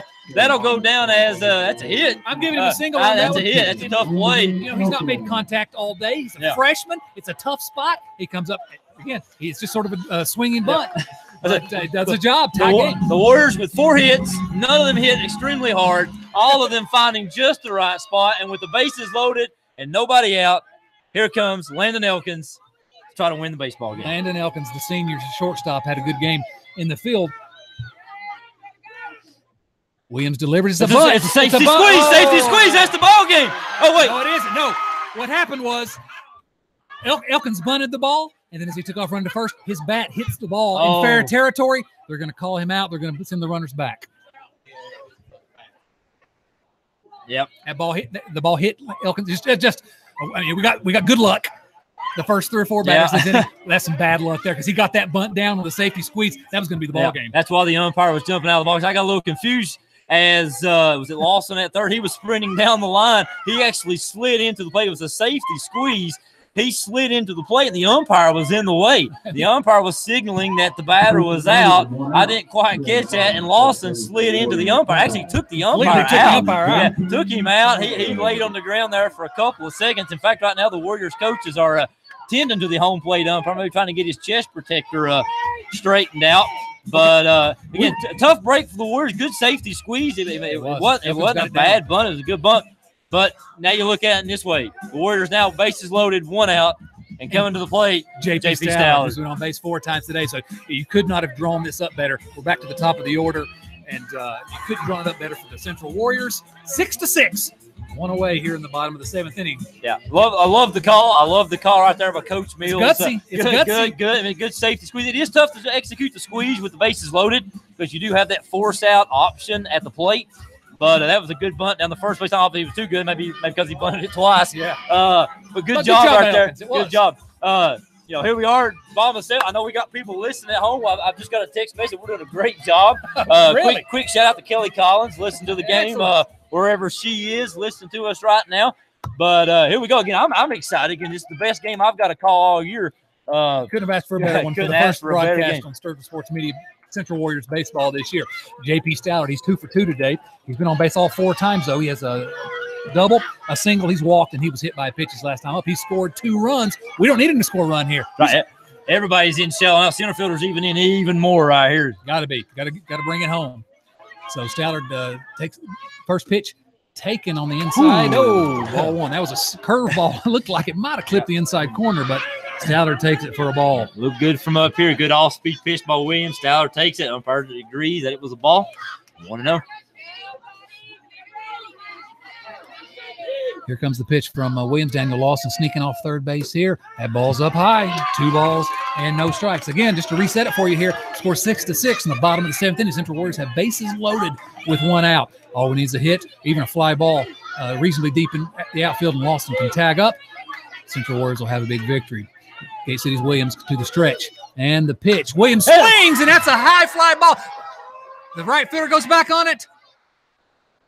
It's over his head, and this one belongs to the Warriors.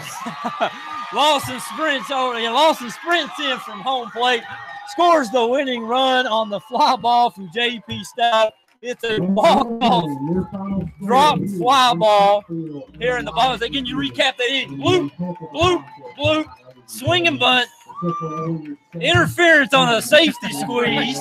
Crazy way for that. Again, the first bloop was just a lost fly ball by the second baseman. So 2 lost fly balls, a couple bloops, a swing and bunt, an interference on a double bunt, and the Warriors come all the way back from a 5-0 deficit, score 2 runs in the bottom of the 7th, and take a 7-6 win. Just another heartbreaking loss for Gate City here in their final at bat, but they get that home run in the top half of the inning. Looks like they've taken the game, and of course the Warriors never quit Warriors. So great job by Central. JP Stallard 3 for 3 with 2 runs scored, an RBI, and on base all 5 times. And Bryson Collins, just fantastic job keeping Central in it. Hey, if they're all this fun, Chris, let's do them all. That's right. I need to get into maybe a new line of work. I'm sure Coach Mills would probably not appreciate us being up here if they're all going to be like that. I'm sure he'd like a few easier wins than that one, but at the same time, I'm sure he'll take the win however they give, especially in a conference game. And Central goes 1-0 in the Mountain 7, and a really good start to the season in almost every way, really. It starts off bad, but they keep clawing. Starting pitcher Zach James can't throw strikes, but he contributes to the offense. Bryson Collins comes in, pitches well. Stallard, Muncie, big hits, just an outstanding game. And you just cannot say enough about the way this Central Warriors team kept on clawing all game long, and 7-6 victory. Yeah, you go back to that start again. We comment on it before the game. Again, the umpires were an hour late. The game started an hour later. And again, give James some credit, or in his defense. He was ready to go out there at 5 o'clock. The game didn't start till 6 on 2 different occasions. We saw him warming up in the bullpen. The game started a lot later. He had a tough time throwing strikes. Maybe that had something to do with it. We know, he's probably I know he's a better pitcher than what he showed us tonight. Absolutely, yes. I'm sure we'll see him do a lot better in some upcoming games down the future. Again, got to give Bryson Collins a lot of credit. Goes back, hey, Bryson Collins gets the win. Gets the win. That's all we're asking. Gets the win. Those wins and losses for pitchers mean a lot. They do. But again, certainly are. Great job out there by the Warriors, getting down 5-0 right out of the bat. They could have very easily folded it up and just sort of quit. But they kept battling in 5-1. They left runners on after inning after inning after inning. But again, capitalized late. and a great comeback win. Great comeback win, and now 2-0 on the season. So Coach Mills' club really off to a good start, and it's going to be exciting. Gate City falls to 2-4. Again, we'd like to thank our sponsor. I'm going to go through this sponsor list, maybe get a check, maybe kind of recheck the stats here, maybe give us the final stat total. I know we've got some guys down there on the field, maybe working against a couple of interviews. We'll maybe try to get maybe JP Stout up here, the game winning single right there, the walk-off hit against Stout, reaching base all 5 times tonight. Great game by him. And we'll see who we can get to come up here, maybe give a little bit of interview. But again, we'd like to thank our sponsors. Again, without our sponsors, this would not be possible. We know we've got plenty of you guys listening at home. We would, again, give these sponsors all the support that you can give, and we would love to thank them.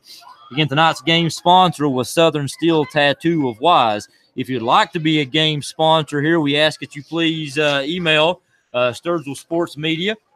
You can do that by contacting us at Sturgill Sports Media at evansturgillphotography.com. If you'd like to be a game sponsor, do that. Again, Chad and I will be with you again tomorrow night as the Lady Warriors softball team takes on the Union Lady Bears over at Dotson Park on Lake Street in Wise. If you'd like to be a sponsor of that game or any future game, again, please contact us at Sturgill Sports Media at evansturgillphotography.com. Again, some of our other sponsors who've been sponsoring games throughout the year.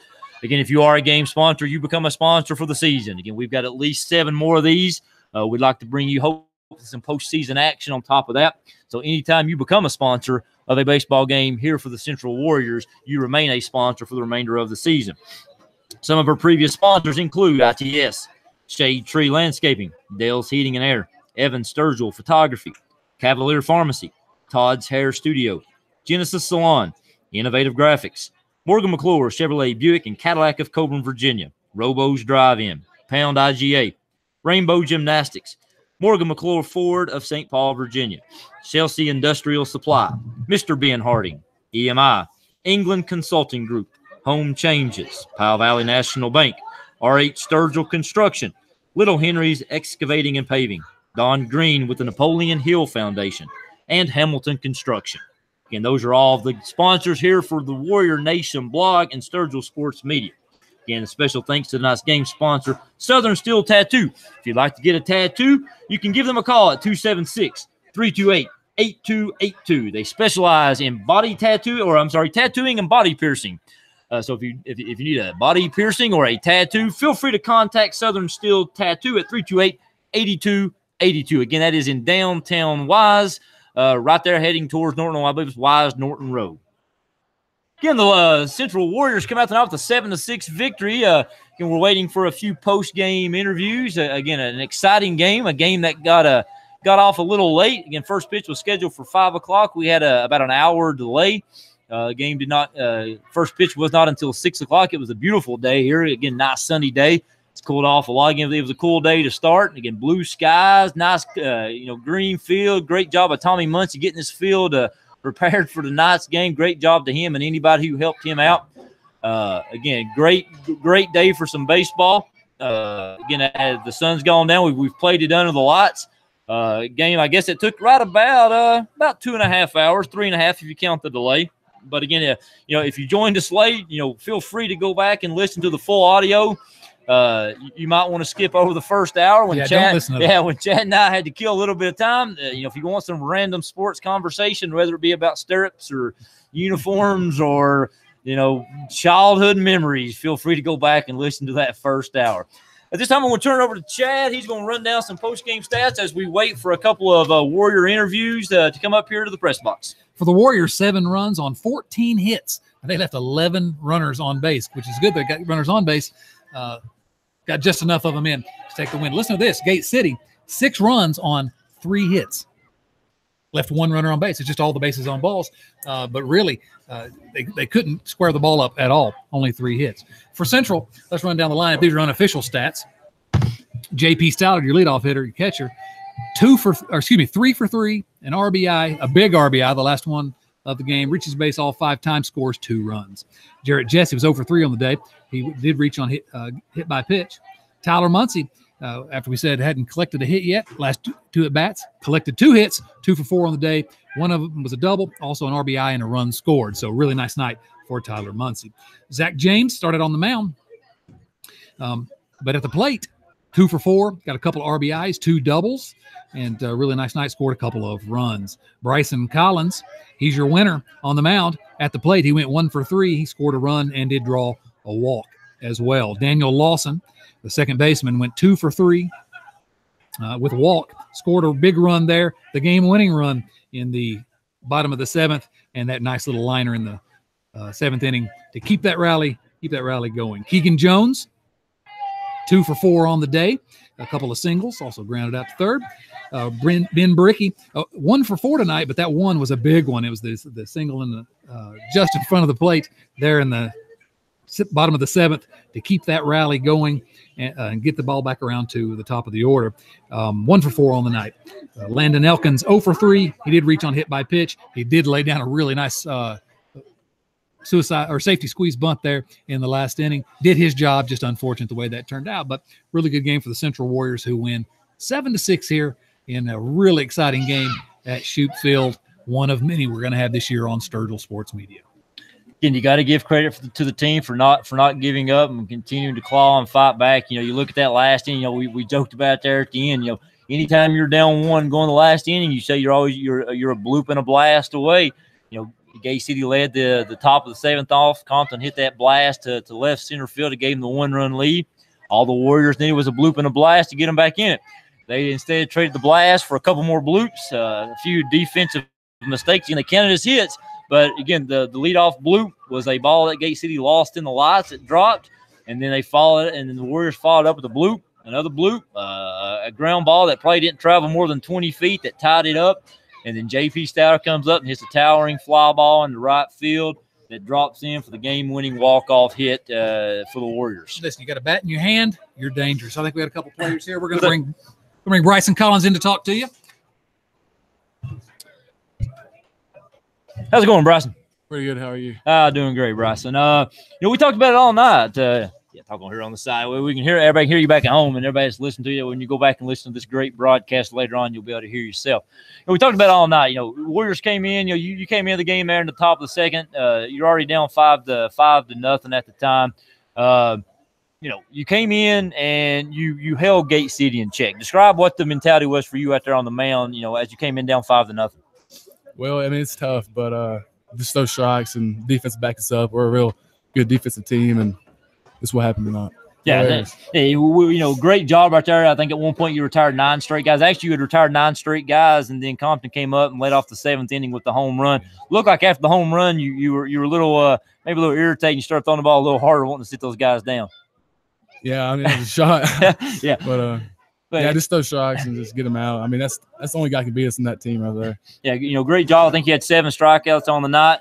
And then a testimony to this, you're down 7-6, and you led off the inning in the bottom of the 7th. You just given up the home run. You came up in the bottom of the 7th. What was you trying to do in that last at bat? Just put the ball in play and get on base. Just put the ball in play and get on base. And that's what you did. You hit that high fly ball, got on base, and your run ended up being the tying run that tied the game up, and you kept the rally going. You got the win as pitcher. Congratulations. Thank you. Good job tonight. Yes, Bryson Collins, the winning pitcher for tonight. We're now joined by J.P. Stallard, Mr. Walk-Off J.P. Stallard.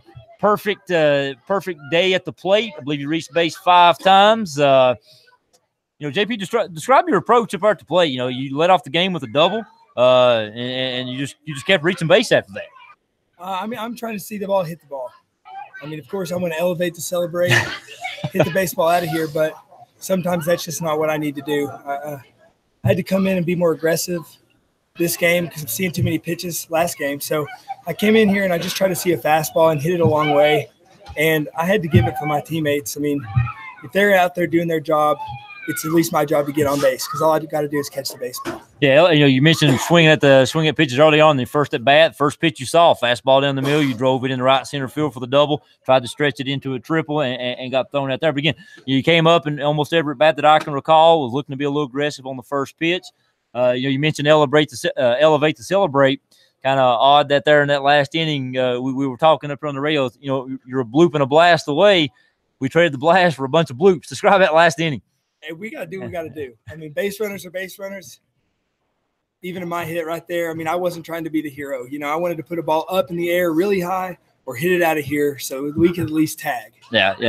And getting those little hits, I mean, that's how you string things together, because defensively this game we were airtight. Yeah, you got to do what you got to do. That's what the Warriors did there in the last inning. Got a bunch of bloops and some hits. You came up big with that walk-off hit. Describe, what were you feeling in the batter's box? I know you had a walk-off hit last year, I believe, didn't you? Yeah. So this is another walk-off hit for you. It's the third year in a row, but I mean, I'm just trying to be cold in the box. I'm not going to get overwhelmed. If I do it, I do it. I'm going to go in there and I'm going to make sure I do it. I'm confident that I can do it. But if I don't, that's all right, because I got faith that the guy behind me is going to be able to do it. Great job with her coming up in the clutch. You got to do what you got to do. That's right. Bryson, there's only one thing left to do, right? That's right. Hey, good job tonight, guys. Good job on the win. Looks like we're going to be joined now by the Warriors assistant coach, first base coach, Mr. Kelly Foster, sporting the awesome stirrups over here. If you joined him before the game, so I think he borrowed from his son. Is that correct? That's right. That's your son's stirrups. That's right. And if we keep winning, I'm gonna keep wearing them. That's right. Yeah, that's right. You don't change tradition when it comes to baseball. All right, Coach, describe the game. Warriors fall behind early 5-0, battle back. What did the coaching staff see? Well, it's kind of odd start to the game anyway, because the game was supposed to start at 5. I don't think we got started until around 6. So you come out and you're ready to play at a certain time. You warm up, and then there's a wait, and I think we waited around 45 minutes, and so we start the game flat, and we fall behind 5-0, and but I will say this: the kids in the dugout, they never doubted.